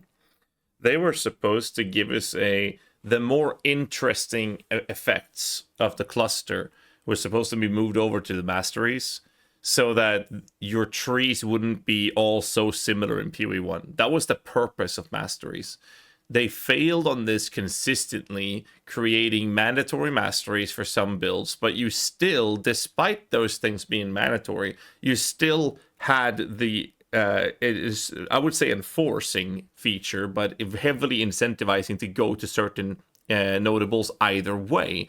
So they say they took away some of them interesting mechanics to put them in masteries, but ultimately what it only did was you're still forced to go to the notable that they were supposed to de-incentivize by adding those effects into the masteries, and nothing changed. It just felt a bit weird to me. Also, they said, and this pissed me off a lot, they added a mastery rework, and in the mastery rework, there was an icon on the teaser that showed minion masteries, but minion masteries were never reworked. This is a few years back. And I wrote to Chris Wilson, I was like, yo, where the fuck is my minion masteries, bro? I literally wrote, where the fuck are they? The conversations I have with Chris sometimes is absolutely hilarious. So I wrote, where the fuck are my masteries? And he responded saying that they didn't make it in for this one, but surely they're looking into adding that in a future change. That future change never happened. This was years ago. We still haven't seen the mastery update for minions in PoE 1. So I was like, okay, I'm still gonna ask, where the fuck are they, you know? Like, those notables can still be super interesting. I mean, there's only so many stats that can exist, but I mean, look, fundamentally everything competes with every other thing because of the way that, like, you know, due to mod dilution. So like you have to, you know, you have to budget that in some level. Otherwise you just get a situation where you've got so many effects on your character that like everything, that like nothing, no one thing matters at all. So like that's, you know, just. I'm a bit more torn about this one personally, because I do agree there are downsides, but on the other hand, it's the one that added it to PoE 1. So like I'm a little bit like, well, I don't think it was obvious at the time. Yeah. What downside that would have. I mean, that was certainly not something that I would be against. there's at also all, but, just like the passive tree is like overwhelmingly complicated to people. Right. And so having this extra layer on it was probably my biggest thing of like, Right. oh no, we made the thing that scares people the most more scary. Right. Because there's this extra layer that they have to, an extra keyword they have to know about. And that was my main thing of like, maybe we should just simplify the thing that is like the scariest thing. Like that was a big argument to me, but there are, you know, there's intermediary grounds there as well. But yeah, there's like downsides to it for sure. Like I agree. There's also maybe a way to make them work. I don't know. But I mean, what's the goal of it, right? Like if the goal is to give you temporary solutions, then we don't necessarily have to solve it there. We could just solve it in a different place, and then it wouldn't be necessarily something that is also true. That's going to give you the downsides that we see that those ones having. It's also just as a yes. player, it is just very fun. Like I absolutely enjoy it. And it definitely, I can tell you, it does not make me feel like notables are devalued. I was even more exciting because you get it when you get the notable. It's hard to identify that in the moment because like you don't notice the lack of something, like, and you don't notice the lack of something, of what something could have been in the same way that you notice, you know, like the thing that's in front of you that you're enjoying. You know what I mean? Like it's harder to appreciate the fact that the notables are less cool in PoE 1. Sure. Like, because you're not thinking about that. You're thinking, I want the. I mean, you can at least rest assured that we're going to think about why they were important and what we could do to solve them, whether it be that means or another. Like, the good thing about these is all of the things almost everything you bring up is going to result in some sort of multi-hour discussion between us over the next week. So That's good. well, Yeah, which is the huge benefit of these things for sure. Yeah. Yeah, and again, thank you for doing it. But the next one's something I care a lot about, especially as a hardcore player. Defenses seem very undertuned compared to offense, and just like anecdotally, if the two options, right? If we look at it in a bit of hyperbole, where I get to watch like tankiness be out of hand or offense be out of hand. So like literally somebody walking up to a boss and one-shotting it. Or looking at somebody standing there be immortal, right? I always think like if one should be out of hand, it's more interesting when the defensive one is out of hand. You still get to see the boss abilities and stuff like that. It seems so much easier always, and I think most patches have been like this, where it's always easier to scale offense rather than defense. And I wonder a little bit how you feel about that. I think most people would be more happy to have scaling crazy offenses than crazy scaling defenses. It's always been the case in an ARPG game. I would rather one-shot a boss than be immortal to it. Because, I mean, that just makes me feel really overpowered. But I don't know, maybe it's just a hardcore perspective that Sis is bringing to this, but that's how I feel at least.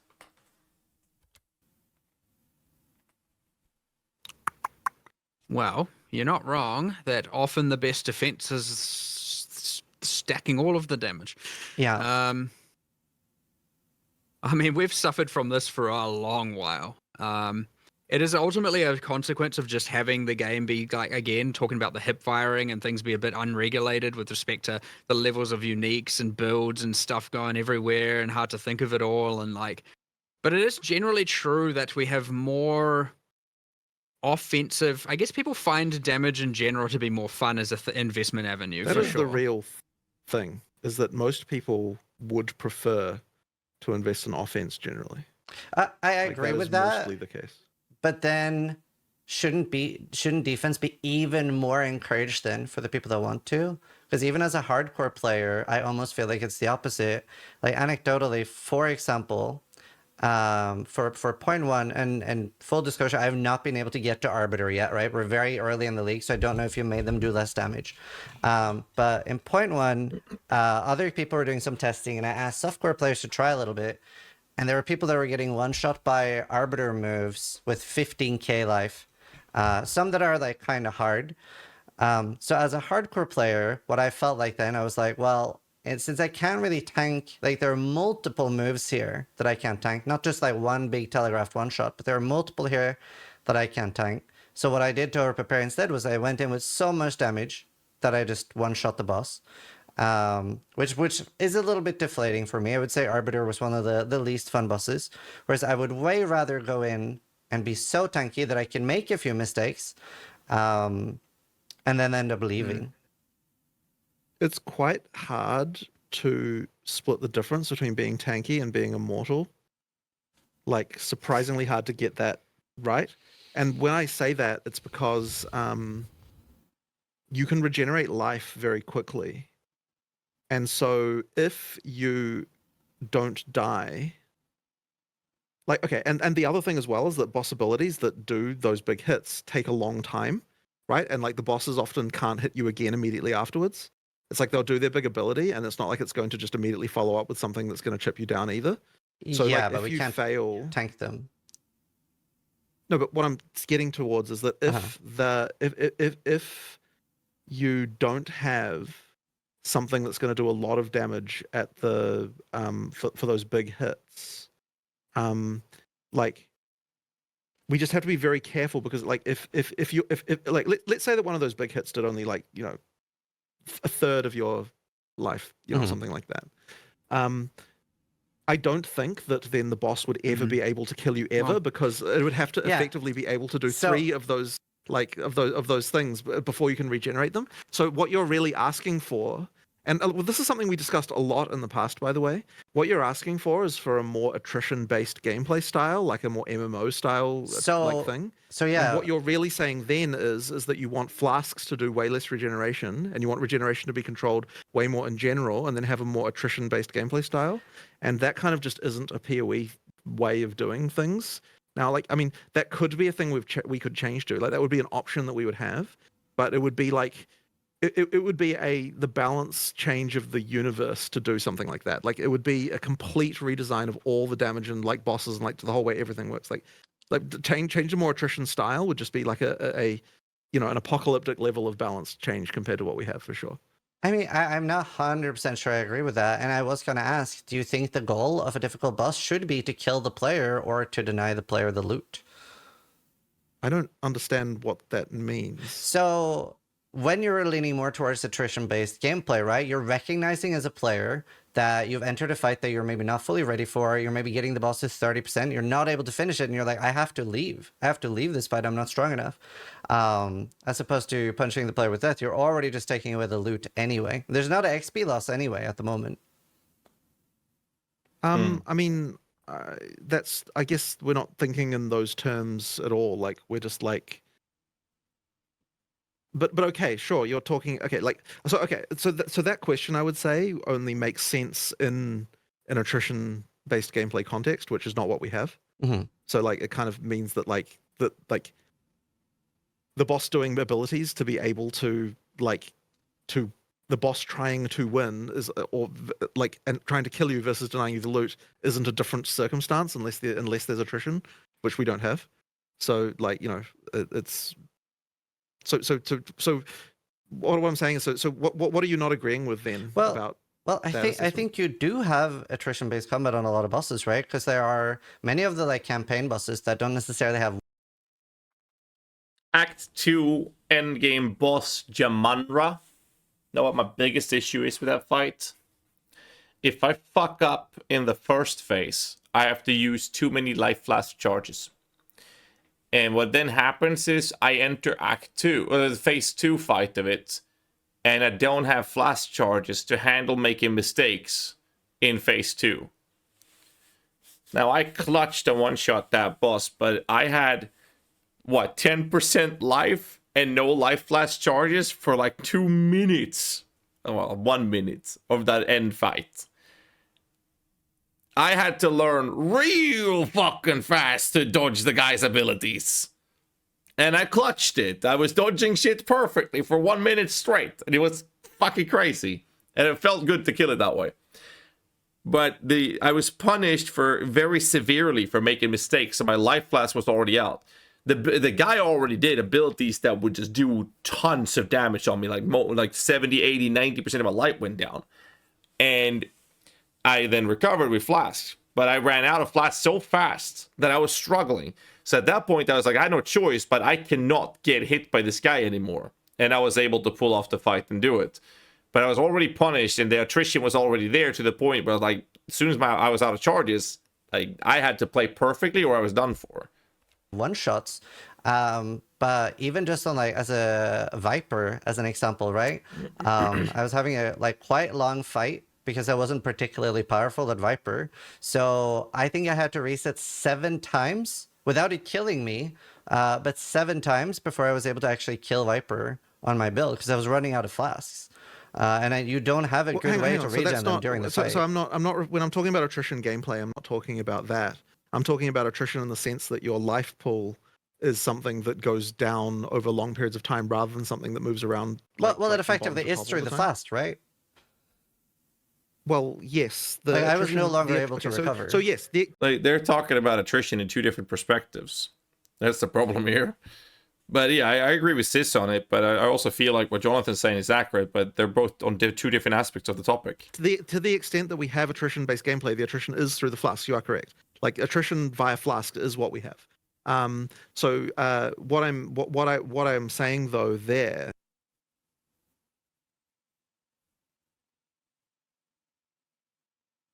Well, okay, sure, fair enough. Oh. Like, yeah, the flasks do give you the attrition, and so therefore the campaign is quite attrition. What happened there?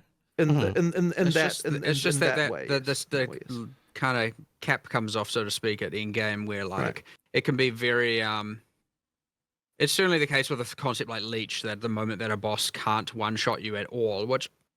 Well, okay, like if you removed all sources of flask charge gain out, like that you could do in a boss fight, then you could probably reduce the size of the big monster hits. Well, just to check real quick as well, just because specifically talking about Arbiter, there's kind of a few things going on. Like, it is the intention that the skills, and which happens in the game and PoE 1 as well, and like some people might argue it's some sort of bad design or not. I kind of like it. There are other skills that are more like your personal agility or dexterity based, and you have to avoid them, and that's like, you know, stand in the elder donuts and the, you know, the dances and the like move into the lanes and the, you know, bullet hells-esque things where it's like that's not really your character as much. Like, are you thinking those are fine, or are those, whether or not they're exactly tuned in this context, like in terms of timing, but are you okay with the idea that those kill you and you don't get to make, like, whether or not they could be more lenient is a different question, but like, are you okay with those killing you and kind of your defenses don't really matter? Like, are those the problem? Is what I'm just trying to understand exactly what skills are a problem. Yeah, so for the Arbiter, I feel like there are multiple, right? You have the corridor move. That was pretty much always a one-shot, right? And sometimes... Welcome. Mr. Hook, you're grilled with a prime. Thanks so much for sub, man. Obviously, like you were saying, that wasn't like the main topic, but they can spawn almost too far away. I remember seeing a clip of like Quinn running slightly in the wrong direction, and then he sees the corridors the other way, and he's like, "Oh, it's over for me." You have the Arbiter Sure. move where he does like the fake out meteor, where he starts like firing the beam into it and stuff. I guess the way, like, as a player, I would want defense to be is the more I invest into defense, the larger my room for error should be, which is where I'm feeling there's a big disjoint now, Yeah, right? yeah, Where yeah. it just isn't, and then I'm entirely incentivized to go full offense because I'm still having enough defense that those mid-range hits and small hits, they're still not one-shotting me. So all I need to be able to do is tank them, and then yeah, I just don't have an option for huge one-shots at all. Okay, so yeah, I understand the point of view from that one. Mhm. The main thing is just we're going to have to be really careful with the balance to make sure that it isn't now just like, 20% of investment of the way there. Now you don't get one shot by them, so you just hold down, whatever button on the boss or whatever, and now you're leeching permanently and you're fine. That's the concern. So like, if it is a like universal, okay, like for example, would it be okay that, I mean, look, the corridor, let's use that as the example. Mhm. So the corridor obviously has some like, okay, it's too hard to get, we need to probably improve the way the lanes spawn such that you don't get into that situation where like, this is literally Yeah. impossible for me to run there unless I have X or Y. Mm. There is the thing where like, okay, for example, if like life regen wasn't regulated, like, do you really think any player in the game, like this is, I'm not saying this is wrong or right, should just be able to AFK in that? Um, I'm just curious. yeah. So definitely, I prefer that over watching people one-shot bosses. 100% with enough investment. Well, look, no, we won't disagree, but Right. just like, Yeah. I'm just curious. Do you actually think it should be okay or able to? Yeah, I'm not entirely against something just being a straight up one shot, like failing the memory game, for example, in PoE 1. Like, I'm not inherently against that. But I do think the current ones are a little bit like too fast to be those one shots. Yeah, I agree. I just think there is two problems here, which I'm interested in. One is mechanics feeling fair, which there are things here that are unfair, and that is bad, and they need changing. And I will get that adjusted today. And I'll get that on live as soon as I can, which might even also be today. The other thing would be that Before he keeps going, like, I agree that the corridor thing's issues is there. I like when bosses have mechanics that are super scary, and I don't think that becoming immortal should ever be attainable. That's my argument. I also don't think that you should be able to one-shot bosses. Now, I'm not saying that you should be one-shotting bosses and that shouldn't be possible to achieve certain levels of damage. Now, here's my take when it comes to bosses. I think you should be able to completely obliterate faces of bosses. What I'd rather see is bosses having thresholds of HP, like this phase is going to last till you have this much HP, and it doesn't matter if you're doing more damage, the HP is going to stop at 75%, as an example. Then he's going to transition, and there's like a time frame. He's going to do certain moves in that phase before he can transition. So you can one-shot the phase, but you still have to dodge and engage with the fight. Transition to the next phase. One-shot that phase, but you're still going to be spending X amount of time in that phase. You still have to play the game. You still have to dodge things. That's how I feel about it. Lilith from D4 is an example of that. Crowbell would be like the only direct example of that as well.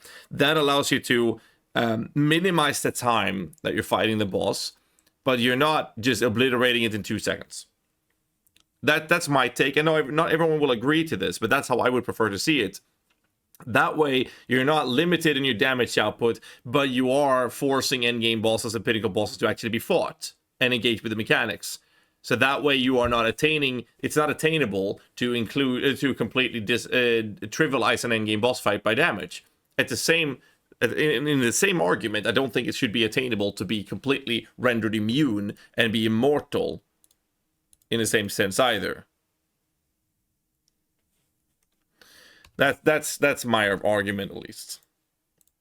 The bigger thing, which is that investing in defense is not allowing you to mitigate it. It's like, so different from the corridor skill. There's just like whether or not investing in defense enough, it gives you enough defense against things in general, against the bosses, which maybe isn't the case. It might be that yes, you investing in defense needs to be more advantageous right now for sure. Mhm. And like, don't get me wrong, there's nothing more, and I've spoken about this before in the past, there's nothing more demoralizing than putting, you know, hundreds of hours into a boss and then it's just like deleted.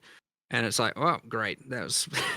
But it's also demoralizing to just watch someone sit there and face tank it and just attack it with no, like, having to not even having to move. Like, that's also especially without the gear. Like, it's kind of it's almost a bit ridiculous to discuss like which of these two horrible outcomes is better.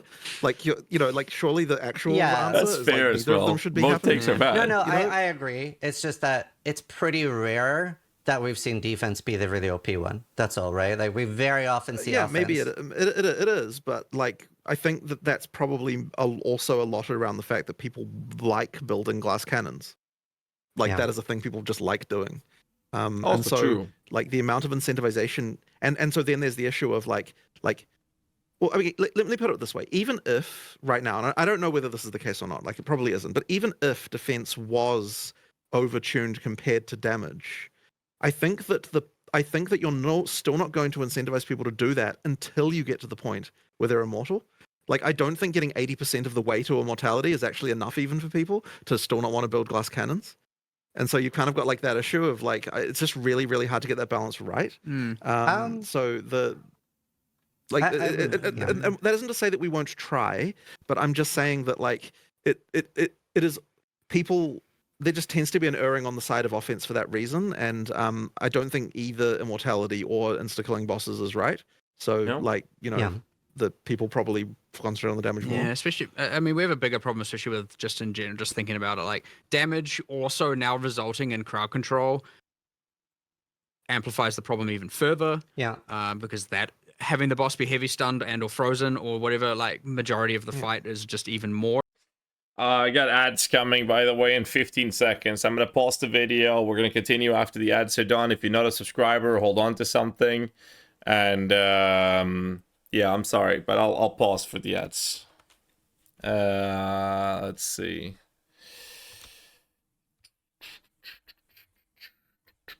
There it is. We're going to wait for the ads to finish. I'm sorry. If you are not a subscriber, just chill. Or you can pop your Prime or something. It's up to you guys. Just I'll wait for the ads to finish, so don't worry about it. Speak of the devil, thank you so much, Slayer GTX for the sub, man. I do appreciate that very much. Thank you, sir. I saw some comments that I don't like. Bane of being a streamer. I saw comments in the chat and I don't like it. I just want to say this one thing. Everyone is entitled to their own opinions, but I don't want people in my chat to trash talk other people. And don't make me bring this topic up again during this stream. It's very simple. In this community that we have here, we like to have good vibes and chill and have a good time. So if you have bad opinions about someone, I don't give a fuck. Just try to be a civil. You don't have to be nice and polite. You just have to be civil. That's all I'm asking. And if that's too much for you, get the fuck out of my channel. I don't care about you. It's very simple. So just have fun. Enjoy yourselves. Everyone's entitled to their own opinions, and that's okay. I say shit you might not agree with. I basically say shit you do agree with. It's all it is. It's just life, man. That's all there is. Anyways. Yeah, you're allowed to be critical and disagree. Just don't be an asshole. It's very simple. Because that's just not something we want in this community. And I will send you out the door. It's very simple. Anyways, 2 minutes of ads going through. I hate ads so much, man. Easier to not comment than to hate on people. I mean, it's just... I don't know. People just... It's just online, man. We have a really nice community that we built here on this stream, and I'd like to maintain that. So I'd like to keep the house clean, if you will. That's why I bring it up when I see people throwing comments like that. None of us want it in here. There's no point. If you want to go to a drama farming channel, go do that. That's not here. We don't want that in here. It's very simple. I don't really have anything else to add to it. It's pretty logical, and you know, most people will understand it. And if you don't, then you know, go somewhere else. It's very simple. All right. Anyways, what I missed? Nah, nothing. I just saw a couple of comments as we were watching the podcast. Oh, this interview, I saw some comments that was pretty rude towards certain individuals, and I don't like to have that in my channel. So I just want to point out that, you know, keep it up and I'll send you out the door. We don't want that in this community.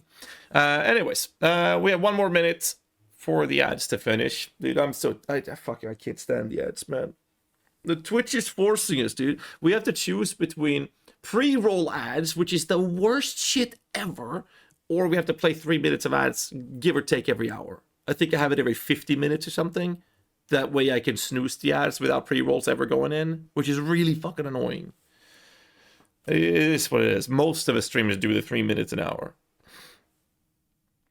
But at least we're just getting a pause here, so subs get to hear me talk about this at least. Like banning people, keep being toxic. Sure, there we go. 3 minutes is 10 times better than pre-rolls. Yeah, but I mean, if you're a viewer that watches for several hours, you only get ads in the start, right? And that's fine. Sorry, probably directed at me. This is very much a hardcore viewpoint, yet ignoring even last release of PoE 2, people standing still, killing pinnacle bosses. It wasn't at you specifically, but if you did say something rude, then you're part of the people that I'm referencing, and that's fine. I'm just saying you can criticize and whatnot. That's fine. It's just be nice. You don't have to be nice even. I'm just asking people to be civil, because that's the kind of community that we want in this channel. And that's all I'm asking people to do. And I know that's too much for some people to handle. And I don't want those people in this community, because like we want to have a good vibes and chill in here. We're playing games. Like, disagreement is okay, disrespect is not. Thank you. That's a good way to put it. Anyways, ads are over. Shall we continue with the video? Thanks so much, Mort, for the Prime sub. I appreciate that very much. Okay, let's continue with the video.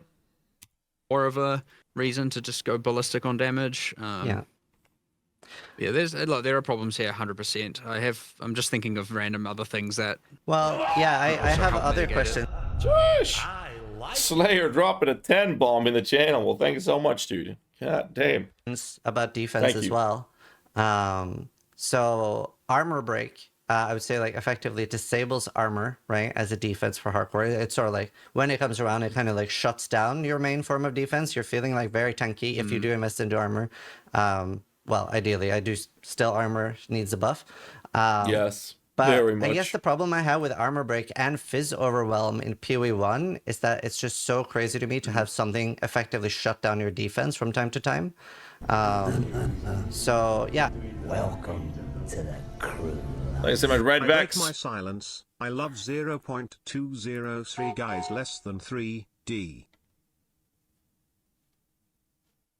Thank you so much, dude. Are you happy with armor break and fist overwhelm being in the game? Well, in PoE 2 context, I am not happy with the current state of monster armor break. No, that is also on my change today list. So I need to. There's a few things. It was meant to be that they're breaking flat amounts of armor, and that isn't. So if the more you stack, the less significant the armor break becomes from the enemy.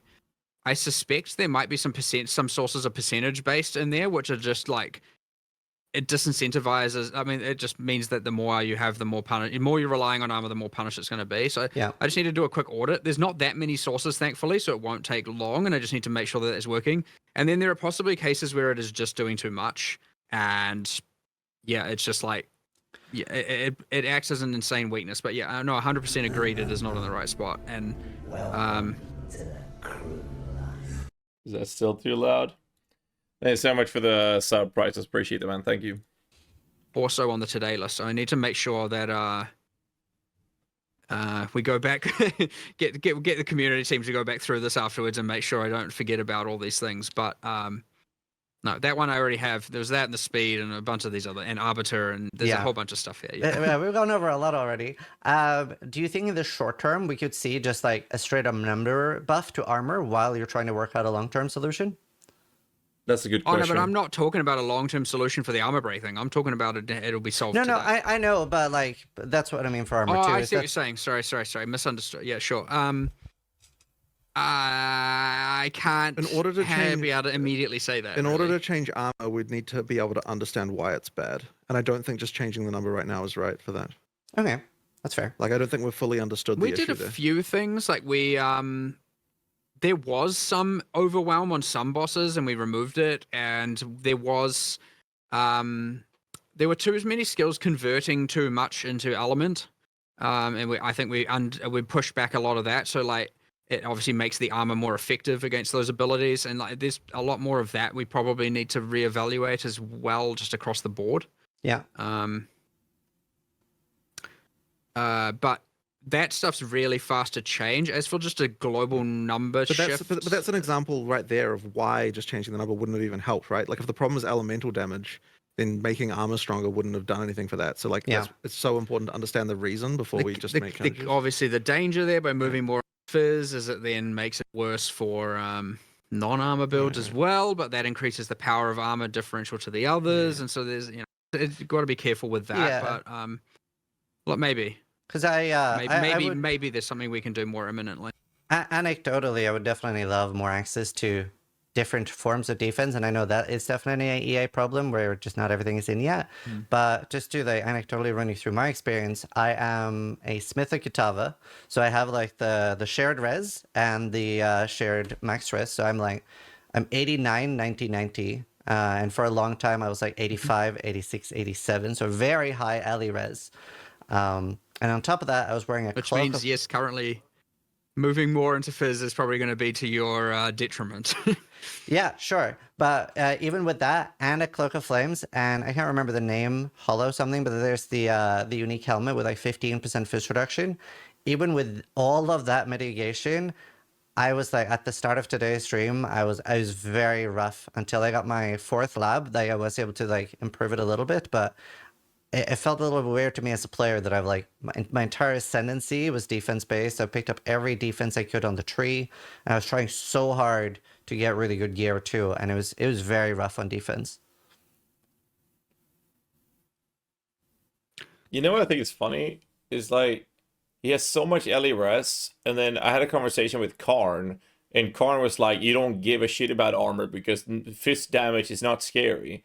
And like it's completely irrelevant. And Sis is now saying that he had rough defenses because of this. And I feel like Energy Shield don't give a shit because we have so much Energy Shield, so we're kind of solving that by just having shitloads of ES. Like my endgame rough draft of a POB for reasonable endgame gear puts me at 10,000 Energy Shield. Probably closer to 12k. So we don't give a shit.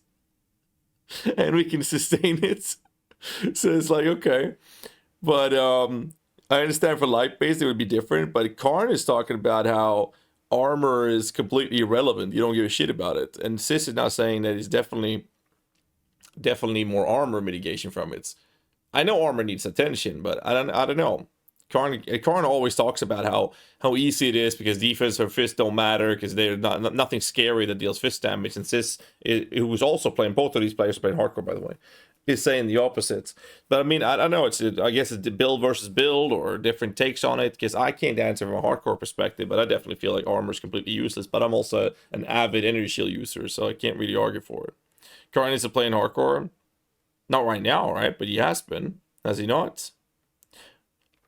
I mean, what I immediately probably will do after is I'm just going to grab your character, put it locally, and then just kind of have a look at that. It's just so I can get a better exact understanding. But like, sure. I can give you a snapshot before I because now with regen it has been we have it all. Don't worry. perfect. We can take anyone's character from live and just play with it. It's not a Perfect. Yeah. The regen did make a big difference, but I'm still seeing Yoink. a lot of issues there. Another thing that has been brought up a lot, and I thought was a really good point, was we see chaos damage very early in PoE 2. In PoE 1, it was like generally something we'd see a lot later. Would you be open to consider? Does chaos damage snakes in Act 2? But yeah, he's right. The chaos damage doesn't really become a problem in Act PoE 1 till much later. But still. Bring something like the Chaos Soul Core being a rune instead, something that we can like get early. It's definitely a big part of what makes Viper so scary. Is it's almost impossible to get Chaos Res early on. But yeah. I'm talking about the Vols thingies, the one the shrapnel bearer mobs, right? They are chaos. I'm not. I said I said snakes, but I'm referring to the very end of Act 2 in PoE 1 that shoots the snakes, the tower thingies. They look like moving towers kind of thing. They do poison damage or chaos damage in PoE 1 at least. That's the ones I'm talking about. Sounds like a sort of more of a hardcore related concern, because in standard you wouldn't like it's just balanced to be okay, but in hardcore where you're wanting to definitely not die, it's like a different concern, and I don't think we would have thought about it in that way previously. It is sort of a medium core chaos- concern, because like if you can't get past the boss, you are just stuck there. Oh sure, but like I mean the damage, like it's balanced assuming 0 chaos resist, right? So like Well, Viper's hard. it is hard. It is a hard fight. That's just a side note that's separate. But like in terms of just the fact that it's chaos damage, I don't think is as relevant in standard play, because like we're balanced assuming you have no chaos resistance, and so therefore, what does she do that's chaos? Obviously, the big purple meteor storm that I want to make some changes to, because it just creates too much mess on the ground. It's a little bit lacking clarity or that fairness problem. And then the how many spare of her things, skills? right? I'm assuming. So the way it works is, aside from poison itself dealing chaos damage, the only other things that are chaos damage are anything that is purple. Yeah. Right. So So all of her green stabs and slashes, none of that is chaos, and none of it should it's be physical. chaos. It's I should physical say. hits, and then the poison. If it poisons you, then it is chaos damage. But because the poison damage is based on the hit, your armor effectively mitigates the chaos damage because it reduced the hit size. Right. Yeah. So yeah. So yeah, the meteor thing is a problem, but it's like more of a fairness problem, because ideally you should be able to dodge that pretty reliably every time. Right now, it's a bit of a mess. It is hard to dodge that. Yes, but aside from that, it would only be the poison, of which, yes, your other defenses would, armor in particular and evasion would mitigate. Right. But yes, I do. It is the case, by the way, that if a thing like any snake spitter that's spitting at you with some green poison thing, that aside from the poison debuff, which I believe you said kind of wasn't that dangerous earlier in general, and maybe there are certain cases where it is. It's definitely dangerous if you're playing an evasion character. Like that poison feels lethal, and that's once again because the armor didn't. The hit is never chaos damage, just to be clear. Which in PoE 1 it is. It's like half chaos, half fizz. Yeah. No, I did not know that. I fully thought Neither did the I. spares from the side, I had which a no lot idea. of people say is the most dangerous attack. I thought that was chaos. Because it's very heavy Just hit. fizz. Right. Okay. Yeah. So that's probably just more of a Viper is too hard problem. Right. Makes sense. No, they admit that she's too I wanted hard. to ask you a little bit is about... hard. I think She's Jamandra- very hard. I don't think that the Viper boss is too hard. Maybe that's something that's completely wild. I don't consider the Viper boss to be too hard. I really don't. But I think that a lot of people might consider that. But I think that maybe comes down to learning how to dodge the fucking things. Because if you do that, the fight's not that bad. I think that Jamandra is way worse. And that has more to do with that the character has access to more tools for your build to actually fight Viper. You don't have access to those tools when you're in Jamandra. And I consider Jamandra to be a much harder fight than Viper. Like, not even a little bit. I think it's much harder. Who is Jamandra? Jamandra is the end of Act 2 boss. After the Dreadnought, you go through that, you'll fight him. He cuts the whole wagon down. You fight the phase 2. I think Jamandra is much harder than the Viper boss. I'm not saying the Viper boss is easy. Don't get me wrong. I'm not saying that. I just think it is significantly easier than Jamandra because of the toolkit available to your character. That is my argument. Now, I only have a set amount of limited gameplay experience with different builds doing that, most of which have been different variations of minion build, some caster builds, and I played a monk. And all builds I played made Jamandra the harder fight to engage with. Both point 1 and point 2. Point 2 more so than ever. and I only have minion experience with point 2 when I played EDC versus Yamanra, and I played minion versus Viper. So you could arguably say that that's just better. But again, the toolkit allows you for better options to play with on versus Viper than you have versus Yamanra. That's my argument there. Not saying they're easy. I'm just saying it's easier than the other one.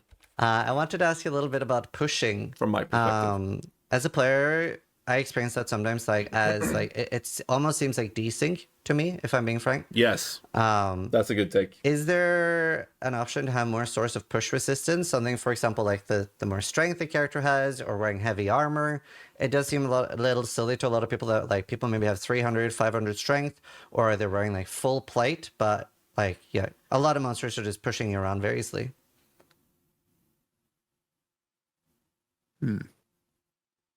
It doesn't currently exist as a concept of mitigating it, because it was meant to be more of a physical thing of, well, there's two things. There's like monsters pushing you because you literally cannot occupy the same space as them.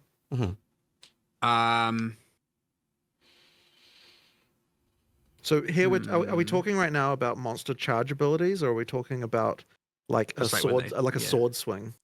The number one thing that has been noticeable for me is that like little, I think it's called an antlion maybe or something. It's like the little like yellow beast that like rolls on you.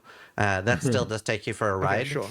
Well, in that case, it's probably just a matter of fixing that particular thing. Like, I suspect that the answer to this one is not we need a mitigation, really. It's more just like we just need to look at places that are like just monsters that are bad and just fix them individually. There are certain things I wanted to do, like I wanted it to be, and there were technical limitations here that we probably need to reevaluate, but I wanted it to be when you were blocking or parrying and you got hit, you got knocked less back because you technically did deflect them. Right. In the parry case in particular, and In like some cases, there's just push direction. Like maybe the ant Yeah, lions and are then not some- pushing you well, side with that thing. the And charges and things taking you a ride has been like honestly Yeah. the bane of my year. that's just a Yeah. that's more of a just specific setup of specific monsters Yeah. and stuff like that. Like, did we fix what's his name, the lumberjack guy? in theory, but it seems to It regress. still happens sometimes. It seems there's to something- just break every. I week. don't think this is a like balance question. I think I don't think the lumberjack guy is a problem because it's a bunch of big fights. I think the issue is when it's a bunch of fucking ads in a small pack of enemies, and then one roly-poly fucker just rolls over you, does a ton of damage, pushes you into another pack of enemy, and now you're surrounded, and you're like, what the fuck just happened? it's just a technical like we just need to fix some places and Yeah. I just wonder. There is also some desync we need to fix because yeah, sure. There's also that too. annoying. Yeah. Is pushing something you would consider temporarily removing until you have fixed the issue? Not at all. No, it will make the game feel like dog shit if we do that. Like, there's just lots of things that you need to have. You need to have some pushing in order to make work. Like, Okay. I think it's more just specific monsters. Right. Okay. Yeah. Okay. I'm not 100% sure I agree with that, but we'll move on. That's because you haven't seen it without it. Like, yeah. That's fair. That's true. If Like, we there's a turn lot off of all things- sources of pushing, it would just be it would be a disaster. Right. Yeah. Okay. So during early access, we've talked about like respecs and lowering respec costs and stuff.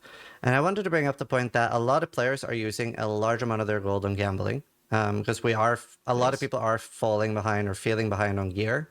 So I wonder if you would consider further lowering costs and even like reopen the conversation on ascendancy respec during early access, especially since you've been talking about that you are going to be buffing things. So let's say somebody is like, oh wow, Flame Blast looks really cool. I would love to be able to try that, but maybe redoing the entire campaign again, which can be over 20 hours for a lot of people, feels very prohibitive. I do find it to be maybe not. I do find it to be very fucking cheap right now. Is the thing. Exactly. I can't say personally I've run into that as a problem. Like, I'll respec my character all the time. I don't even think twice about it. Like, it's not been a concern. I don't have really. problems with respecting Guess it myself depends how either. much you gamble or not. Even with gambling. probably Well, does. at that point, yeah, but even like I'm saying, even Is if that a you're just, problem, like, early, chat? so I don't think it takes that long to actually do a pretty substantial I respec. have to admit that I haven't been gambling in my playthroughs really. Mhm. Like, I was like probably about 6 months ago. I was doing that all the time, and I just haven't really been doing it recently. When we did the like gold model and respec costs, we had assumptions of like here's how much people will spend on vendors Right. and here's how much, and there's Yeah. probably look, those assumptions assume a perfect world of that person exactly doing that thing, and so yes, if anyone was to stray from that assumption, they're now not going to be able to afford one thing over the other. What I'm actually hearing right now, by the way, from this and an earlier conversation we had, is that I need to not be I need to do some disenchantless runs because apparently I'm not testing something that players are actually doing. Like my runs are entirely like I disenchant every rare on my runs generally, and so if that's a different behavior, then I need to test that and see what Okay. the experience is like. Because like the whole like there's not enough currency thing, there's not like stuff like that, and like and if you're telling me that you're like selling your rares and buying gambling all the time, and then you're also saying you don't have gold for respecs, it's like, well, this is just like a materially different playstyle that I'm not currently testing myself. Right. So like I think that that's what I need to do to see what's going on with that. And with the last point I made, would you, especially with the fact that there are going to be buffs coming during this, would you be? I don't think that anything changes between early access and not early access regard. By the way, like I think that if the argument is that it should like. I think the argument is the same regardless of whether it's early access. Like, I don't think the early access is a part of this decision regardless. It's just, what is the price supposed to be? We should get it correctly to that Well, price. sure, but I I'm think talking about otherwise ascendancy respec was what I wanted to. Yeah, otherwise sure. it depends a little bit on the severity of the change. But like it depends partly also on just how much we change. Without knowing the how big those changes are, because I needed to get in there and actually do them first and then make that decision really. Like there are certainly options there. It is important to me to make sure that I understand exactly where I sit on the ascendancy class respec thing, because the moment that's turned on, it ain't going back. So that is blocked by me, and I will take whatever is necessary on that one. I understand it. Well, it is more. Can I ask you a I will question have a about it solution. Sure. Do you feel like it is absolutely necessary to have those both be permanent choices? Because you already do have the character class itself be a permanent choice, right? I really do appreciate Cicerone pushing harder on this. I don't appreciate the whole hard locking the ascendancy choice. Even last Epoch Revert, they weren't happy with it, but they're like, okay, people want this. We're just going to take a step back and give people what they want, allow mastery respecs. And in PoE, ascendancy respec is possible in PoE 1. And like what the last Epoch did was that they created a situation where there's a pretty extensive cost to do the respec. And the higher level you are, the higher that cost is. I think that's a good way to do it. And at the very least, give it to us during early access. Like, that's how I feel about it. Like, come on, we want to test it out. Just let us do respecs. Oh, no. And I'm like, I do understand. Do be clear, I am on the fence about this. Like, I can't say that, like, I'm like, oh, I can't believe PoE 1 has ascendancy class respeccing. Like, I'm all for that as well. It's just I'm also for the more permanent decision. I'm just like, I need to find the variable that makes me be able to, or the articulation to be able to go one way or the other. And it's very easy to just fold on that. Like, very easy. It'd be very easy to just be like, we're going to change it right now. But it's not, when you have the things that you can't come back from, like, you definitely want to be certain to some degree. There are some other staff that share the same sentiment as me, and I might just go and have a bigger discussion and actually figure that out. And like, it is true, it's not really fair to make people have to wait for that decision on my behalf. I kind of was like, look, by release, post early access, you will have that decision one way or the other, and that will be the way it is. But yeah, fair enough. If the argument is like, if it's going to come up every single time, which is fair, people care about it, then I probably need to press the decision sooner than later. So I'll just get that answered sooner and not have people wait so long. Hopefully, for everyone's sake, it's the answer you want. But if it isn't, well, you might just have to deal with it. That's fair. That's fair. I think I was curious about, like, so you went with the decision to keep that energy shield does not get bled, which is sort of like, gives monsters a form to be immune, right? Like This it feels was very like, again, I'm watching this after I've seen the post with the changes, and this was actually adjusted to what I've been talking about, which I really like. Make CI immune to bleed, and make bleed actually apply to energy shield. It also prevents people from feeling bad when they're playing the bleed build and the enemy has a lot of energy shield and they can't bleed. Their initial argument to this was that they were fine with builds feeling bad because of a bad mod that counters their build kind of thing, but they reverted this in the changes that we saw. similar to like a monster. I don't think that we've actually come to a decision on this really. Like there wasn't like I think after the last time this was discussed, we never actually went back and talked about it. So I wouldn't say we've decided that. It's more just that it just went in like that because we didn't get another chance to talk about it. So I don't know that we have a real answer as to what we want to do with that yet. Okay. Like we probably will revisit that. I personally am just all for changing it, to be honest. Okay, well, sure. Then I mean, I have no objection to that. I was not. We I made the was not- decision a while back. Like, I don't see why it can't. I did want to bring up, if you do make it like that on players too, remember to put bleed immune on CI.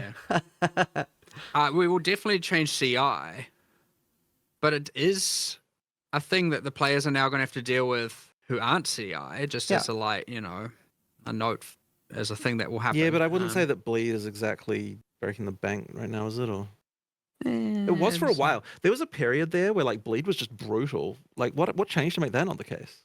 Like I'm talking pre-release. It. Like, could you remember when the freaking like prowlers and G14 bled Well, you? we And, like, it had was we horrible? had bleed on a lot more Yeah. things, and then there was some crazy damage multipliers on it. Some that I can't remember why they were, but I mean, again, pre-release numbers things. Cool. Which was also unfun. Before that question, thanks so much for the raid, Balor. Appreciate it. Welcome in from Balor Stream. Thanks for the raid, man. Have you enjoyed the match so far? Well, we have another 30 minutes on it, so we got to power through it, or I'm going to be doing this for several hours as we pausing. So let's keep going. Fun, by the way. Yeah, they really removed it. I'm just saying, like, I don't remember what happened. Yeah. I have a question about Ignite Prolif, specifically with the monsters needing to stand still for, or like needing to be near the source for 2 seconds to be able to proliferate. It probably needs to be buffed. It's on the today list. Okay. It was actually on my. They buffed it. They cut down the timer from 2 seconds proliferation to 1 second proliferation. The problem is that they put the 1.2 meter radius. They lowered that. I'm like, what? What? Why would the radius? The radius is already horrific. So they lower that. I don't get it. My yesterday list, and I didn't quite get to it, so it sucks.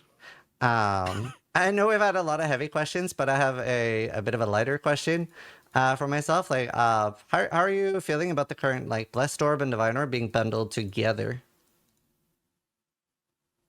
I don't have a problem with it. I mean, is there anything? I would say I don't have a feeling one way or the other. Really, it's just how do you feel about it? I definitely like. I don't know if this is just a PoE 1 player thing, but I definitely feel like it's missing. Because like I would never divine an item, like, because the divine it's a big investment, right? Like we use it a lot on like uniques or like when a main weapon is like in need of it. But Like, are you saying that?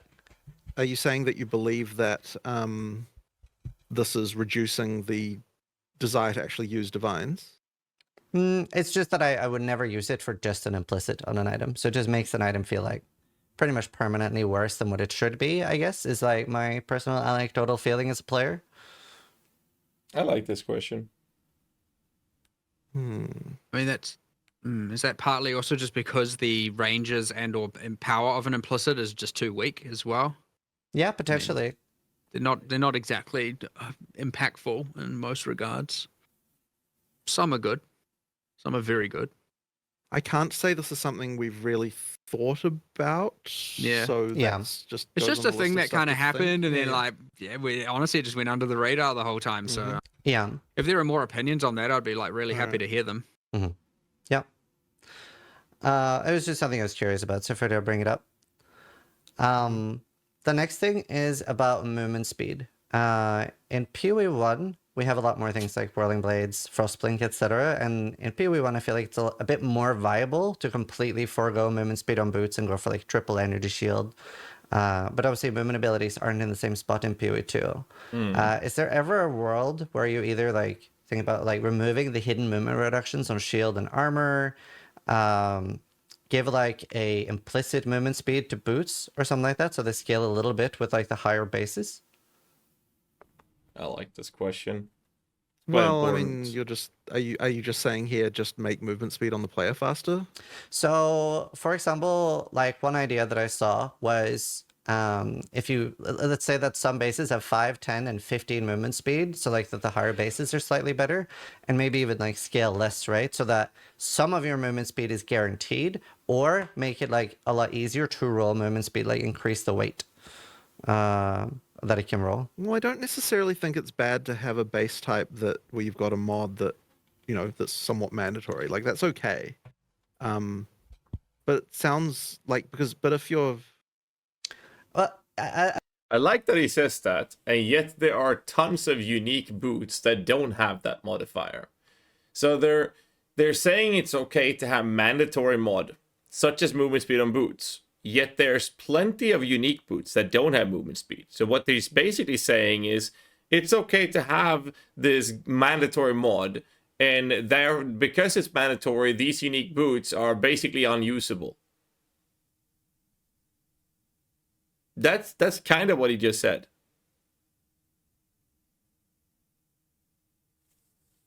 as a like, player, it just like if honestly, because I mean the thing is in PoE 1, are there really people going around like? Surely it isn't common that people don't have movement speed on their boots in PoE 1. Well, if you use the unique boots, then some of those don't have movement speed or have really bad movement speed. Some of them are so low movement speed that, or no movement speed at all, making certain fights completely unplayable with them because you can't get into the safe zone of certain bosses because the abilities are too fast, which requires movement speed, which you don't have access to with certain unique boots. Bones of Ulur is a prime example of that. You don't use Bones of Ulur because of the simple fact that there's shit movement speed. So the builds that do want to use Bones of Ulur, for example, would be like a mercenary minion build. Why? Well, we get access to cooldown recovery, so you can very effectively utilize Blink as your mobility skill instead, which is actually really good. But you can't do that on other builds. Why? Because you don't have the movement speed or the mobility to play the game properly. So therefore, I don't want to use Bones of Ulur on a witch build. I would love to for an offensive reason. I really don't want to do it because my defenses will be so bad because my mobility is down. It'll be frustrating if I have to use a mobility like Blink every once in a blue moon compared to what a mercenary have access to because of CDR nodes. They just like completely removes the access of certain unique boots as a direct result of this being a mandatory stat, which he said it was the case. I mean, I I've guess it's done it on technically quite a lot. viable if you just. You reckon? Yeah, quite a lot Like- of like triple energy shield boots and stuff. Or Right. especially different in PoE 1 because we have It's the specialized influence knowledge, though. things Right, and right. stuff Again, like that. seasoned players, not like Right. Yeah, just not new like players, sure. random. But it is an option, and it isn't really in PoE 2. Like movement speed is a lot more mandatory. Yes. I mean, I don't know. To me, like I mean, sure, I do not disagree with the fact that there can be scenarios in PoE 1 where that's not the case, but I would still say it's basically mandatory there for them. Like for most of your PoE playing career, I would say that you're Well, going to be wanting to get movement speed on your boots. You know, I would even argue like the single best boot in PoE 1, which is the Ralakesh and Patience, they don't have movement speed on them, and like they're still considered like Right. pretty much the best boot. right? But I mean, isn't it fundamentally then just the back to the question of like, you want to move faster? Yeah, for sure, it is. Sure. So I mean, I guess that would be the so At the really end it of just the day, comes back what to people that. want. Move Right. faster implicitly and less dependency on the mod, right? Yeah. But I mean, mean- whether or not it's implicit Which or is a based on key- the mod or anything, it's just I want to move faster, right? Like it feels like that's really the core. Which of it. comes back to Yeah. the we Yeah. need to have those discussions and Right. Yeah. It's simple. I disagree that it's only movement speed. It's not just, hey, we want to move faster. That's not just it. Right? That really doesn't feel like that's it because there are certain fights. Let's use Arbiter as the prime example here. The corridor skill. Try that fight with a 10% movement speed boots. Try it. Try it whilst playing perfectly and see how that goes. Like, honestly, I don't think it's possible. Unless you're like bred in a test tube. Like Ben, for example. That could maybe work. Similar. Just saying. A difference in PoE 2. But then again, the argument would then be that that fight ability should be changed, not the movement speed. So then you have the other side of the coin, right? Is that the implicits of uniques, especially things like life sprig, will scale into the endgame. Where, like, if I find a life sprig on my level 80 character now, it's never going to be usable early game. But the explicits on life sprig, and a lot of other caster uniques and things like that, they don't scale either. So have you explored the idea of the actual explicit scaling or the implicit not scaling so that you can find these like twink leveling uniques? Like, what are your thoughts around the uniques there?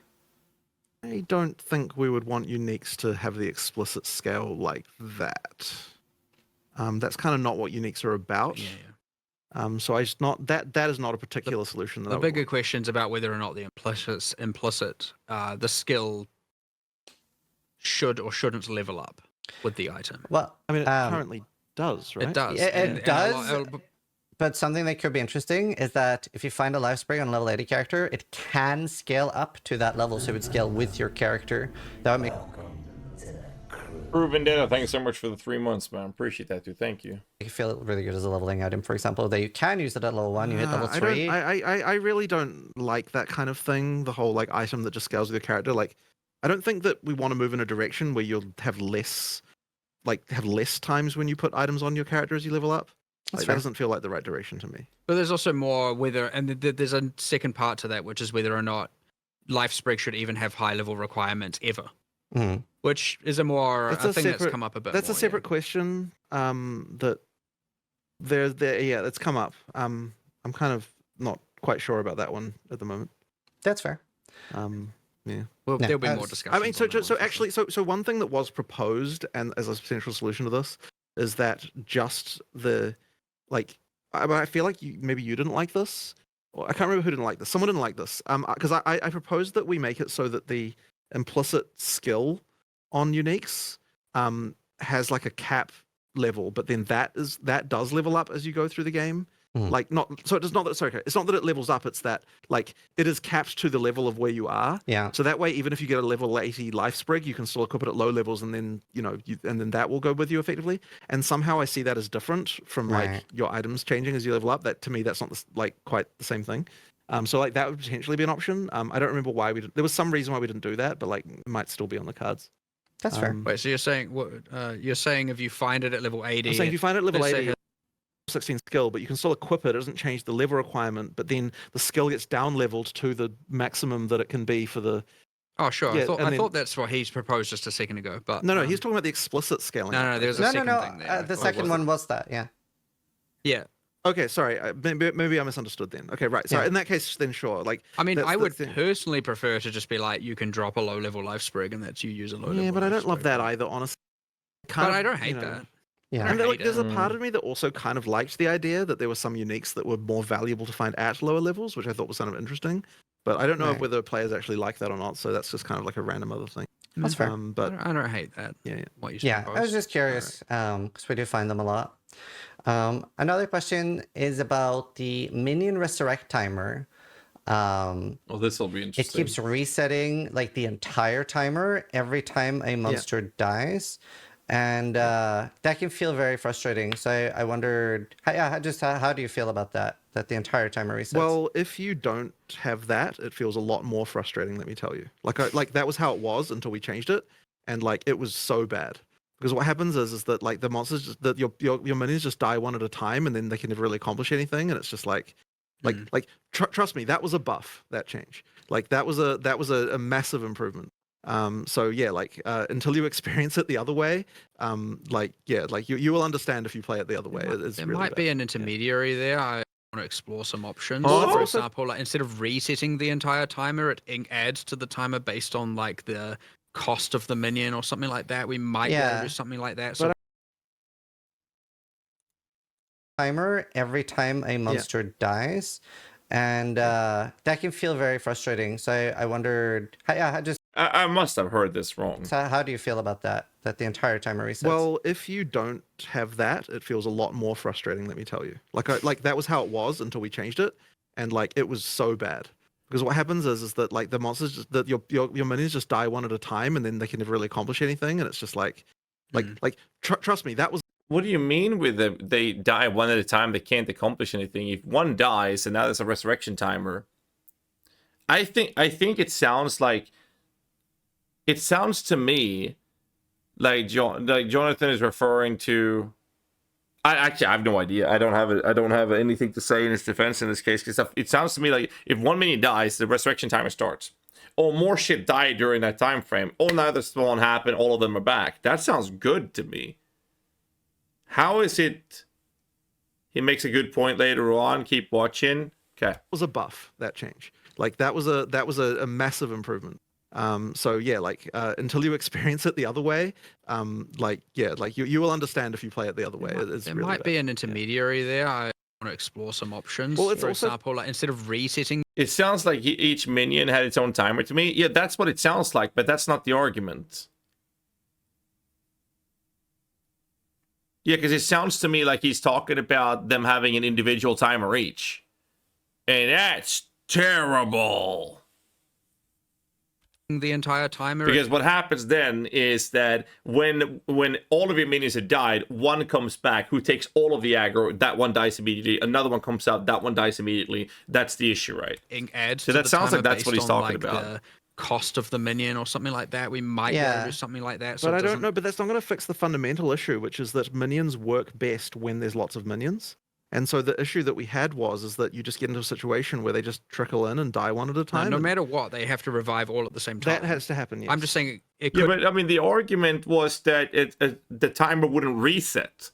So one dies, that starts a resurrection of all minions timer. I hope this explains this. Would be that, like, okay, let's say everyone's dead but one. Right. So it increases a bit, but not as much. And so instead of like, all about to revive except for one. Oh, he died. And now that's 6 seconds again. that actually is viable, and that maybe is a change we could make. And like, would you ever be open to adding a keystone that changes? Did he just say that he was open to making that change? Or did I mishear him? Oh fuck! We got ads coming in 30 seconds, by the way. So I'm gonna chill. Guys, there's ads coming. You didn't mishear. That is what he said. Because that is actually something that I would very much like to see. That sounds really good. Okay, 20 seconds to ads. If you're not a subscriber, hold on to something. This is the last set of ads for this interview. So I'll pause the video. I'll start it again when the ads are over. So if you're not a sub, hold on to something. Let me just type it out the kikis. There. All right. What's coming? Ads. Twitch ads. What's up, Sakira? How you doing, man? Can you show your current passive tree during the ads? Well, we're almost done with the video, and I mean, apparently test the, what was it? Terracotta War Soldiers or something? I'm looking at the numbers of Terracotta Soldiers. They look really good. So I gotta try it. I gotta try them out. After that, I'll make a Zoomancer version of my build right now, and we're gonna play with that. That's the plan, at least. I don't get it. What's the problem with minions just individually having a respawn timer? If they have individual respawn timers and you lose your entire army one by one, when your first one comes back alive, all the damage sources from your enemies will then be targeting one minion, and minion armies are not designed to tank everything. They're supposed to tank a little bit of it each. So if one minion then takes all of it, you trickle your minion army back, then that minion will die. And now you're just in a position where one of your minions comes back, it dies. Another one comes back, it dies. Another one comes back, it dies. And that's going to be way worse. But if you have one minion dies, and you have a timer that says you resurrect all your dead minions, and during that timer, more minions dies, and then the timer hits 0, all your minions comes back, that would be way better. Like, way better. That is a massive buff.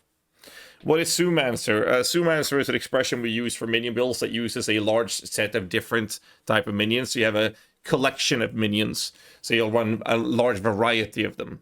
And I think that's what we're going to do as a result of the muster support. So for example, the Frost Mage ability is ridiculously strong at the moment. So having at least one or maybe even two with like commandment, bidding supports, and you can have a shock bot for that with a Storm Mage. You can have specters like Volgards for damage output. You can have sniper if you want to add one sniper for a gas cloud with extra armor break. Or you just run armor break supports on your Rattling Scepter. You'll run a Reaver, and the Reaver's going to have like a Sacrificial Lamb and Death March, and maybe even Meat Shield. I'm not, well, that's just less than mistaken, I think, but we could probably look into that. Maybe run that on Pain Offering, actually. Sacrifice that, then a Relic to resurrect that guy. So you can spread those things out. The problem with this is that it's easier to do a Zoomancer on an Infernalist. You're also incentivized to use unsit rings in this mess. Infernalists have more spirit. It also de-incentivizes the usage of Blink ability to ease up with your spirit, but also your skill quantity. You're going to skip SRS for a combo like that, which means you don't run Ember Fusillade, you don't run Flame Wall, maybe you will run Ember Fusillade, either way. So that's kind of it. Infernalists also have the doggy, yes, for sure. So you have a doggy and you have some other parts, which means that it's more likely, in my opinion, that a Zoomancer play would be a better approach as a Zoomancer Infernalist rather than the Lich. And I feel like maybe the Lich would be better off running something like a large army of Frost Mages because of the changes there. Or we'll just try to see how the Zoomancer work. You do have to keep in mind that there are other features that the that a Lich can do, which would actually improve the usage of things like SRS because of the wither on hit approach node on the top left corner of the skill tree. So I'm more in line with doing like a hybrid Zoo out of it, but I think that a pure Zoomancer would be better played as an Infernalist. Frost may change, well, they buff the skill usage, and there's better supports for it. So there's definitely better support. Anyways, ads are over, and as the ads are over, we're going to continue the video. That's the plan right now. Just the behavior? I was actually thinking about that earlier today, and I mostly, like the troll in me, was like, we should do this just so the players can see how bad it is. Yeah. but yeah, that was probably a negative thought I shouldn't be having. No, that's fair. I mean, I think a lot of people would like to see it. Yeah, sure. Yeah, no, I think the thing Mark just said is much more reasonable, and so we should probably do something more like that. Yeah. Convocation, is that something on the table? It's like maybe a spirit skill or something? Please say yes. It's not an instant no. That's fair. I don't love it. Well, it's like maybe a spirit skill or something. I don't love it. That's fair. I don't love it. I'm kind of like, yeah. I could see a world where reservation cooldown, or you have to earn it, or something like that. So here's the thing. I'm a big advocate for convocation. So I'm gonna explain why it's bad. I really want it. Okay, so I'm a bit of a hypocrite here. So first off, for those of you who haven't played PoE 1, what convocation is a skill from PoE 1 that summons all your, well, not summons, but it calls all your minions get teleported to you. The problem with this is that the general playstyle of a Zoomancer, for example, in PoE 1 is that you run into a pack of enemies, you click convocation, that entire pack of enemy has now ceased from existing. You evaporate the entire pack of enemies. And then you loot, you move to the next pack of enemies, you jump into the pack, you convocate, and they're gone. That's the playstyle of PoE with most minions. You're telestomping in D2, yeah, basically. They don't want that playstyle in PoE 2. I don't think any of us want that playstyle, because I think most of us, no matter what we say, wants to have the Path of Exile 2 be a different game than PoE 1. So having convocation in PoE 2 would just make PoE 1 and 2 playstyle of minions be exactly the fucking same. That's the argument to why convocation would be bad. Now, the reason I still advocate for it is because AI of minions is pretty bad at the moment, which I hope there's going to be some proper changes to. That's the only reason. It's like Balor said, it's like a band-aid for shit minion AI. That's why I would advocate for it. But there's way worse results of adding that than there are positives. If it to go in, it would have to be different enough that players probably wouldn't see it as convocation anymore. Like, I suspect that's kind of the reality. Like, yeah, like as Mark said, you'd have to add some kind of conditions, or you'd have to do something, and it's like at that point, it's not even doing the thing the players want it for anyway. So it's like, you know, like that being said, it might still just be better, and there might be some room for it. I don't love it. Yeah. Well, yeah, I don't love it. I know. Like, I would much rather find a better solution to that issue. Okay. Which is improving When it comes Minion AI. to map completion, obviously there's been some changes this patch. But one thing that easily feels the worst is when there is one monster just like really far away, and the checkpoint system They're changing this, really by the way. cut it there. This part is being changed. They're making it so that all rares are visible on your screen directly from the start, which I fucking love. Would you consider making the completion of a map be like 90% of the rares instead of 100? Because the bad feeling is very often tied to just one monster, the other side of the map, and I have to like do so much backtracking. Sure. Well, I want to solve this problem. I don't know that that's the answer, but I understand the issue. Like, there's been a few we different we straight up discussed last night that like just having the minimap icons on. There was a always discussion of probably- doing icons on all the time, right? Because you're not gonna miss the monsters if you see them. The main reason Yeah. for that is like the current way it works is it's like when 200 remaining they appear, and on some maps that's like you kill 3 packs and they appear, and other maps it's like you got to clear 80% of it before they appear, and honestly that's kind of weird and bad anyway. Yeah. It's just that we kind of want to like the main thing we're worried about with that change is the whole you just play on the minimap, like you're not even looking into the game. Did he just say we're playing looking at the minimap, not looking at the game? How pissed off aren't people that we can't have a map overlay in D4? I don't remember playing a good ARPG game where I wasn't staring at the minimap more so than the actual game. I mean, we already do that. It's like we're already looking at the minimap. That's all we're doing because that's how ARPG games are actually played. But I think that fear. I'm very in favor of that. Well, I love that like, change. do we just turn off?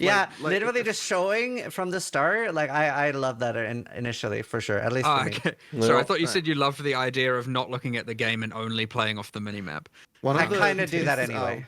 Yeah. One of the like when we were trying to find that NVIDIA crash, the one of our developers like tried playing with just the graphics turned off, like they just had the minimap, and they played literally to the end of Act 2 with just no graphics, and they're like, and the funny thing was like, what the hell? How did you even manage to get through 2 acts like that? And he's like, oh, Huntress OP. I was like, okay, like this is so it is actually possible to play entirely with the minimap, no graphics at all, apparently. Yeah. But, yeah. That's fun. No, I would love that. Yeah. I want to change that imminently. Chat. Leave it. Those of you watching this on YouTube, leave a comment down below. If you're in Twitch chat right now, would you rather play without a minimap overlay or rather play without animations on the screen? Which one would you choose? Because I'm an avid minimap enjoyer. I would rather have the minimap. I mean, it would look like dog shit. It would look so bad. But I would rather play that. That's how I feel. That's really how I feel. Then again, I'm also the kind of guy that I play Tibia. So like graphics and whatnot. I don't know, man. The minimap is very close to my heart, man. And I was about to say that my heart goes out, but I don't want to move my hand from here. So the thing with the 90% thing you're suggesting, by the way, there is like, let's say the map only has 3 rares. Is it just 2 out of 3? Sure. Does it like round down? Does it round up? Is it if there's only 2 rares? Is it literally just one? Just enable seeing the rares on the menu. I agree. It's probably I better like that. just to do I that. agree. I like that. Another quick question about Delirium. It seems very fast. Obviously, we're a bit slower now. Any thoughts on Delirium speed? I very specifically made a number of builds and tested them just before this 020 release, and I was actually surprised how well I was doing. And I was like, okay, like I thought this was a big problem, and I was like, I'll just actually go and actually test it myself.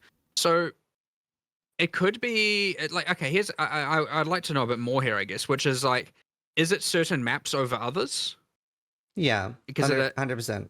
Like, because it Okay, still so there's a- expands like a there's a good- donut, right? Yeah, which we do, and we do kind of have to balance it around probably the bottom. Maybe it's yeah, sure. There's probably a point where it's balanced around an assumption of like being more acceptable maps instead of the worst ones, and so I just need to shift that assumption and then change it. But yeah, I did specifically personally test this on a number of characters pre 020, and I was actually I was like, I expected it to be way worse than it was. That being said, I wasn't using like a massive range of maps for testing that. I was like, probably 5 or 6 different things on many different characters. So, Right. yeah, sure. I will look at that as well. I'll add it to the today list. Yeah. It's going to be a big day. Yeah. Well, I appreciate you guys doing this. So obviously PoE, you're not necessarily tied to like the warrior being melee, right? Like right now I'm playing artillery ballista. Would it be possible to implement some sort of favored system that I can just tick like artillery ballista with a little heart on it? So then when I go to like level up those gems, I don't have to in the bottom left search artillery ballista and Well, tick the. I would suggest just having a tab for equipped gems would be the way to do that. Yeah. Like you just have a tab Yep. that just shows you the equipped gems. You just click on Perfect. and you level up that way. Yeah. So Yeah. all the classes, then then my that's what- yeah. gems, and then all gems is Right. probably what it should be. Yeah. Another question. The Smith's hammer ability. I was watching. I have This not is used it getting fixed, myself, by the but way. I We saw saw that Queen in the 69 post. using it, and it looked pretty painful with like a little like ting, ting, Elon's and then going gems. out and hitting twice. Any improvements to that? So there were meant to be some changes that were made to this that I even specifically spoke about. I think with Mhm. maybe Darth and Ghazzy or whatever when we had that last one. Yeah. And those changes didn't occur. They have Okay. occurred locally. They should be in a imminent patch coming out. Like Awesome. that's it somehow got missed, I think.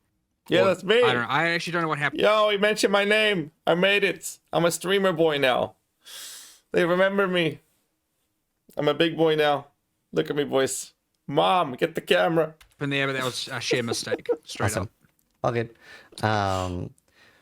So there are multiple skills that can use chargers. A few players have reported that like they might want to use chargers on a specific skill. Would there be a way to like deactivate that a skill uses chargers, but you still want to use that skill, but you don't want it to be empowered?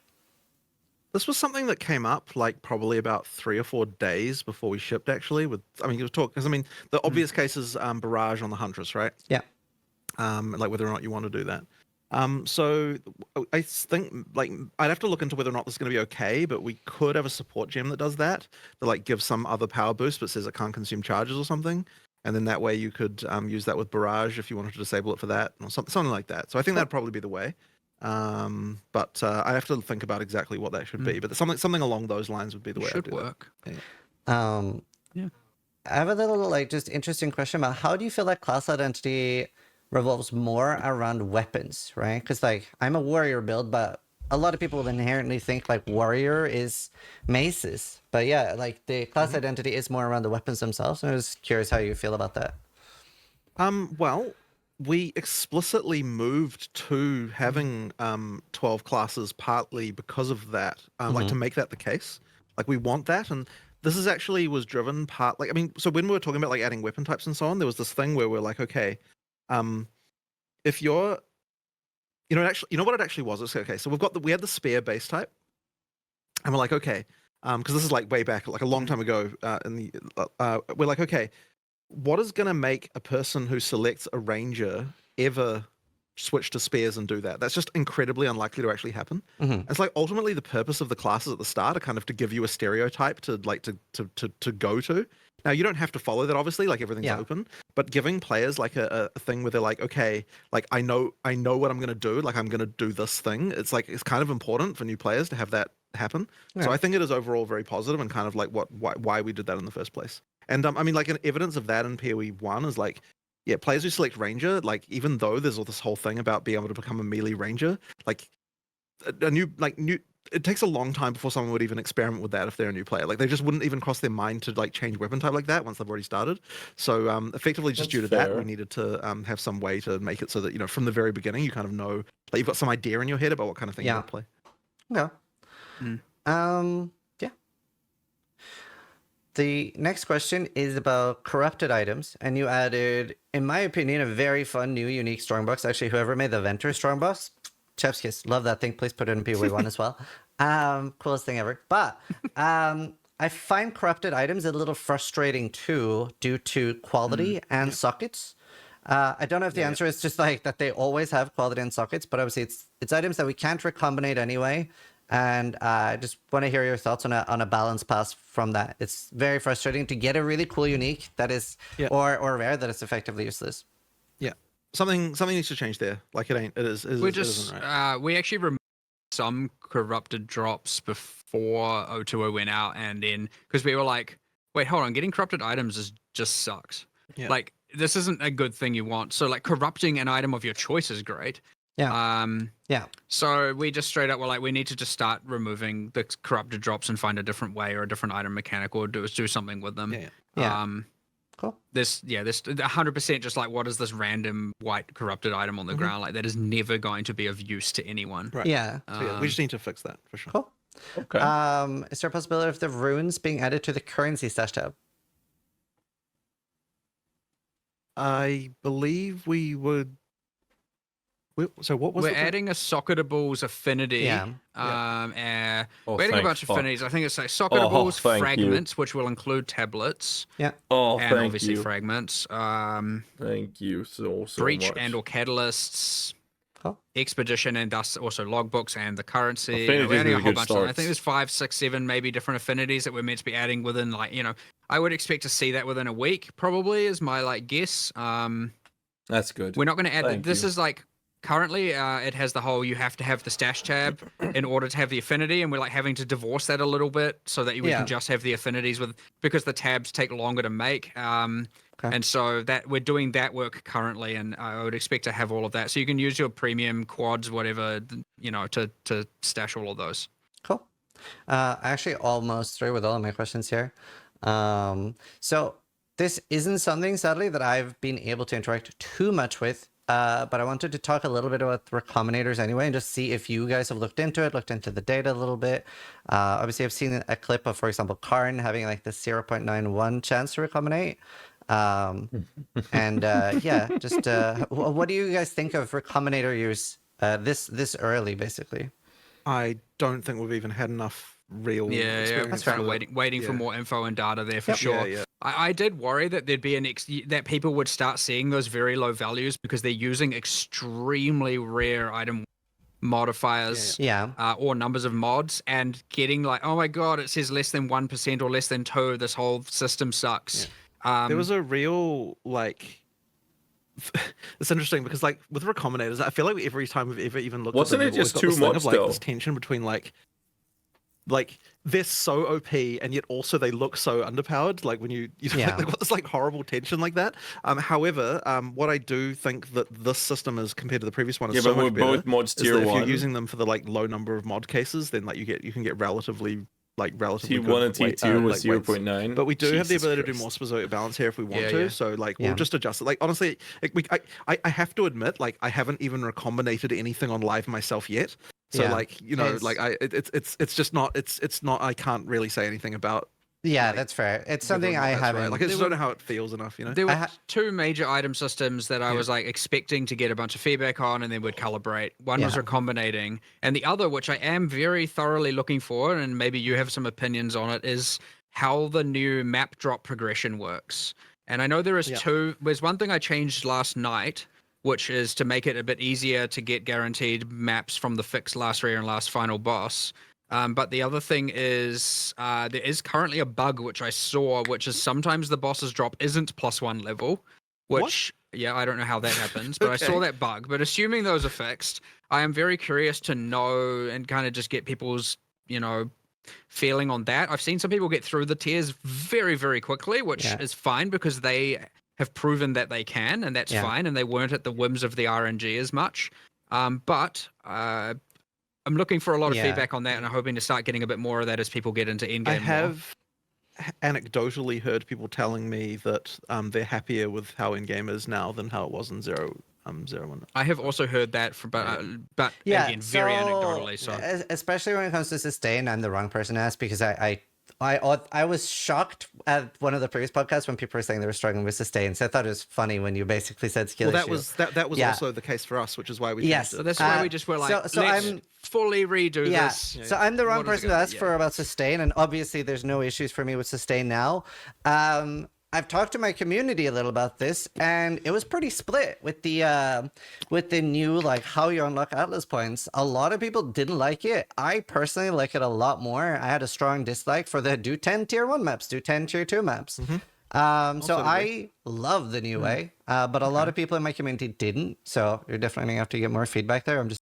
I actually like the whole Nexus thing. Now, the reason I'm yawning is because I've been flying to China. I'm still in the whole jet lag situation. I missed an entire day of streaming because of flying to China, which is where I'm streaming from. And I missed yesterday. We had some tech issues, so I couldn't actually play the game yesterday. I was basically streaming, just yapping. Apparently, people like that. I did a shorter stream because I don't like just yapping for an entire stream, especially this early on launch. Today I'll be playing, thank God for that. So I'm a little behind on it. I haven't done that many Nexuses, but I did find, like, I found a couple of Nexuses, but I'm not sure where I'll go for the next one. So I'm just going to choose a direction and just bolt that way, going on adventure like Bilbo Baggins and hope I find a Nexus. But so far, sustain has been pretty comfortable, at least from my experience. Just not 100% sure. Okay. I think the issue that people in my chat were saying was that they were struggling to see the corruption. So maybe even like some sort of indicator of like not an arrow, but like more. Like the Citadels, maybe like a beam or mean, something. I don't know. When you say see, do you mean in like out of the fog of war or in the fog of war? Both, I guess. Like just. Like, do you know the way we have the beams towards the pillars right now? Yeah, I guess people want, that's why I'm asking. Like, are you saying just like physically you don't see them when they're revealed? Or just before the patch went out, we were like, we actually did go, do we want these to be visible in Fog of War or not? Yeah. And they were, by the way. And then we were like, I think maybe actually we don't, because you're going to spend too much of your playtime just looking in Fog of War, and I want you to be looking in the revealed section more. And so that's why I did change it. So that some things are in Fog of War, but it's like not that many. So towers and citadels being that. And then you could have like a very short distance, maybe. Or something like that, but we don't currently have a distance in Fog of War. You can see it's just either it is or it isn't. And so maybe we can mess with that and have it be like, you can see Makes like sense. you know, some depth in or something like that, just to make it a bit better. That would be nice, yeah. But at it's least good for feedback. myself, It's I good like to it. know. Yeah. So that's about the Atlas points. If you do get any more, and of course, if you happen to get a collective from your community in particular as well, and of course, people are going to post it. You have my Discord as well. Just tell me, because I'm very, very curious about the map drops and how people feel about now that it's like way more deterministic for both sustaining and going up the tiers. Yeah. Now, obviously, not a huge amount of people collectively as in the end game, but like it's enough to start getting stuff. So yeah, I'd really, really, really like to make sure we got that right. So if any of that comes up, just give me a yell. I have one last question about PoE 2, and then I have a few quick fire questions about PoE 1, and then we're done. How do you PoE 1 feel about questions. the removal of clear speed, things like Herald of Ice, but then sort of adding it back in with effectively a few players are telling me the Lightning Strike and Aroa effectively just swaps it from Herald of Ice to the Roa and the Lightning Strike? Well, Where? I don't know whether or not the balance of those is correct, quite frankly. it's not quite like there's probably misbalance here, 100%, but it's not quite the same as what the Heralds were doing. But it is still a balance anomaly for sure. Like I certainly have people playing, I know people who are playing Lightning Archers right now, and they're like, why am I suffering like this? I'm going to swap to Lightning Spear. Which I assume is what you meant. Root 2 made me promise to ask that. Yeah, so look, it's pretty clear it is their number one play build right now is Mhm. Lightning Spear Amazon, and that for good reason, right? Like, it wasn't the intention to be like we removed this thing and added this thing. That isn't intentional. That it ends up playing that strongly and that powerfully, and is like a clear like. I mean, just use it and the whole screen implodes, Yeah. right? But the trouble we have now is, like, you know, this is what people are doing now. Yeah. Can we nerf that?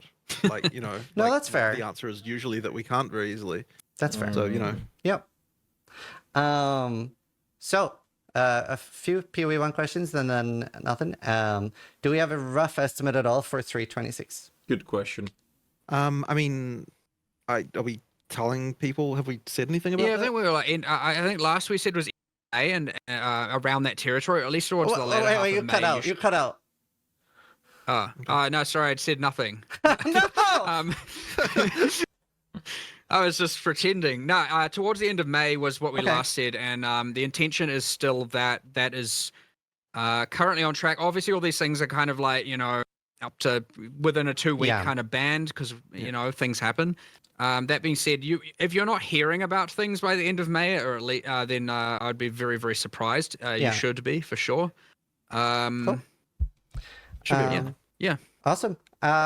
Any chance of WSD and PoE 1? Have you thought more about it? It's not really a question of thinking about it. It's a question of like, I mean, I would put it in tomorrow if we could. Yeah. The problem is that the character rigs are just not set up for it. And so Yeah. I will just mention like kind of like the long-term plan here. So once every microtransaction from PoE 1 works in PoE 2, at that point, it will mean that we could then port the character rigs from PoE 2 back to PoE 1 and rig the old character models and items onto them. And that would then mean that we would have access to the animation library and everything that we have in PoE 2 Wow. in PoE 1, which would then mean that we could put WASD in, basically. Okay. That's what a I'm pretty saying big is that, W. Like in the but this will take a while, right? But like Yeah. in the long term, this can happen. But like it would effectively yeah, we always sort of imagined that we would take the PoE 2 character rigs and port them back to PoE 1 once the microtransaction had all been ported over. Yeah. But it requires 100%. 'Cause obviously, we can't turn a microtransaction off in PoE 1 you already bought. So like therefore, we have to wait until we've The got thing full is, compatibility before we and can do that. another thing is like incentivized to make change. Yeah. And the reason for that is That we have to rig everything to all we the currently have stupid to- PoE 1 yeah, character we models have to every time. currently do Yeah. So the moment that we can finally get rid of those PoE 1 character models, like character rigs, that means Okay. that it just reduces our workload a crap ton. So Mm. yeah, and then Also, at that point we could add WS. We've got a pretty large rigging department right now, Yeah. and they are spending probably the majority of their life all rigging microtransactions to Yeah, PoE 2 characters right now. That So- is what Awesome. they're doing. So So I Um, mean, eventually it will get to the point where that is the case. cool. I have the same question, but with pausing. So for PoE 1. Huh. That one, I think that they even tried to do that. it was almost there. It was almost there, and then there was like a couple of things. the So Really? it is our intention to get that in. Awesome. Holy shit. Another thing that I really love in PoE 2, the highlight effect. Like when I right click a transmute and it shows like what items this works on. It's really nice quality of life. Right. Well, I mean, there shouldn't be any reason we can't do that, right? Should be fine. I mean, I don't. Dude, talk Why that about would be a going out with a problem. bang on this one, dude. Yeah. Sure. Yeah, should be Sure. fine. Yeah, I we mean, can stuff probably like do that. that, 100%. Yeah, It's yeah, either, yeah. either we're just not going to. It just Yeah, yeah. won't. It Yeah. won't, Yeah, yeah, you know, it won't just happen. Cool. Sure. Final question is, Val orbs in PoE 2 can change the magnitude of unique items. Is that something we could ever see in PoE 1? Well, the amount of work that it would take. So here's the thing, right? Like that for every unique, Yeah. we have manual work to do to work out what to do there. Yeah. And obviously in PoE 2, given that there weren't all the uniques made already, like we were able to do that. So like I'm not going to say never in PoE 1, but just the amount of work it would take to like look at the balance of every single unique and do that work would be quite And then large. Like, most would take only like 2 seconds and would just be sure, fine. sure, but But there's like implications it's for a not- lot of Yeah. it's like yeah. There's Makes just sense. a lot of uniques in PoE 1, right? Like a lot. Awesome. True. That was all the questions I had. Thank you so much for taking time to do this. I know this was super welcome by me and the community. We really appreciate it. I know it was a bit combative today, but I promise it's from Sure. love for the game. Well, actually, and, so at at the beginning, I obviously got out of bed on the wrong side of the bed this morning because I was feeling a little bit angus, probably more than I should have done, and I apologize for that because that was That's all probably good. not great.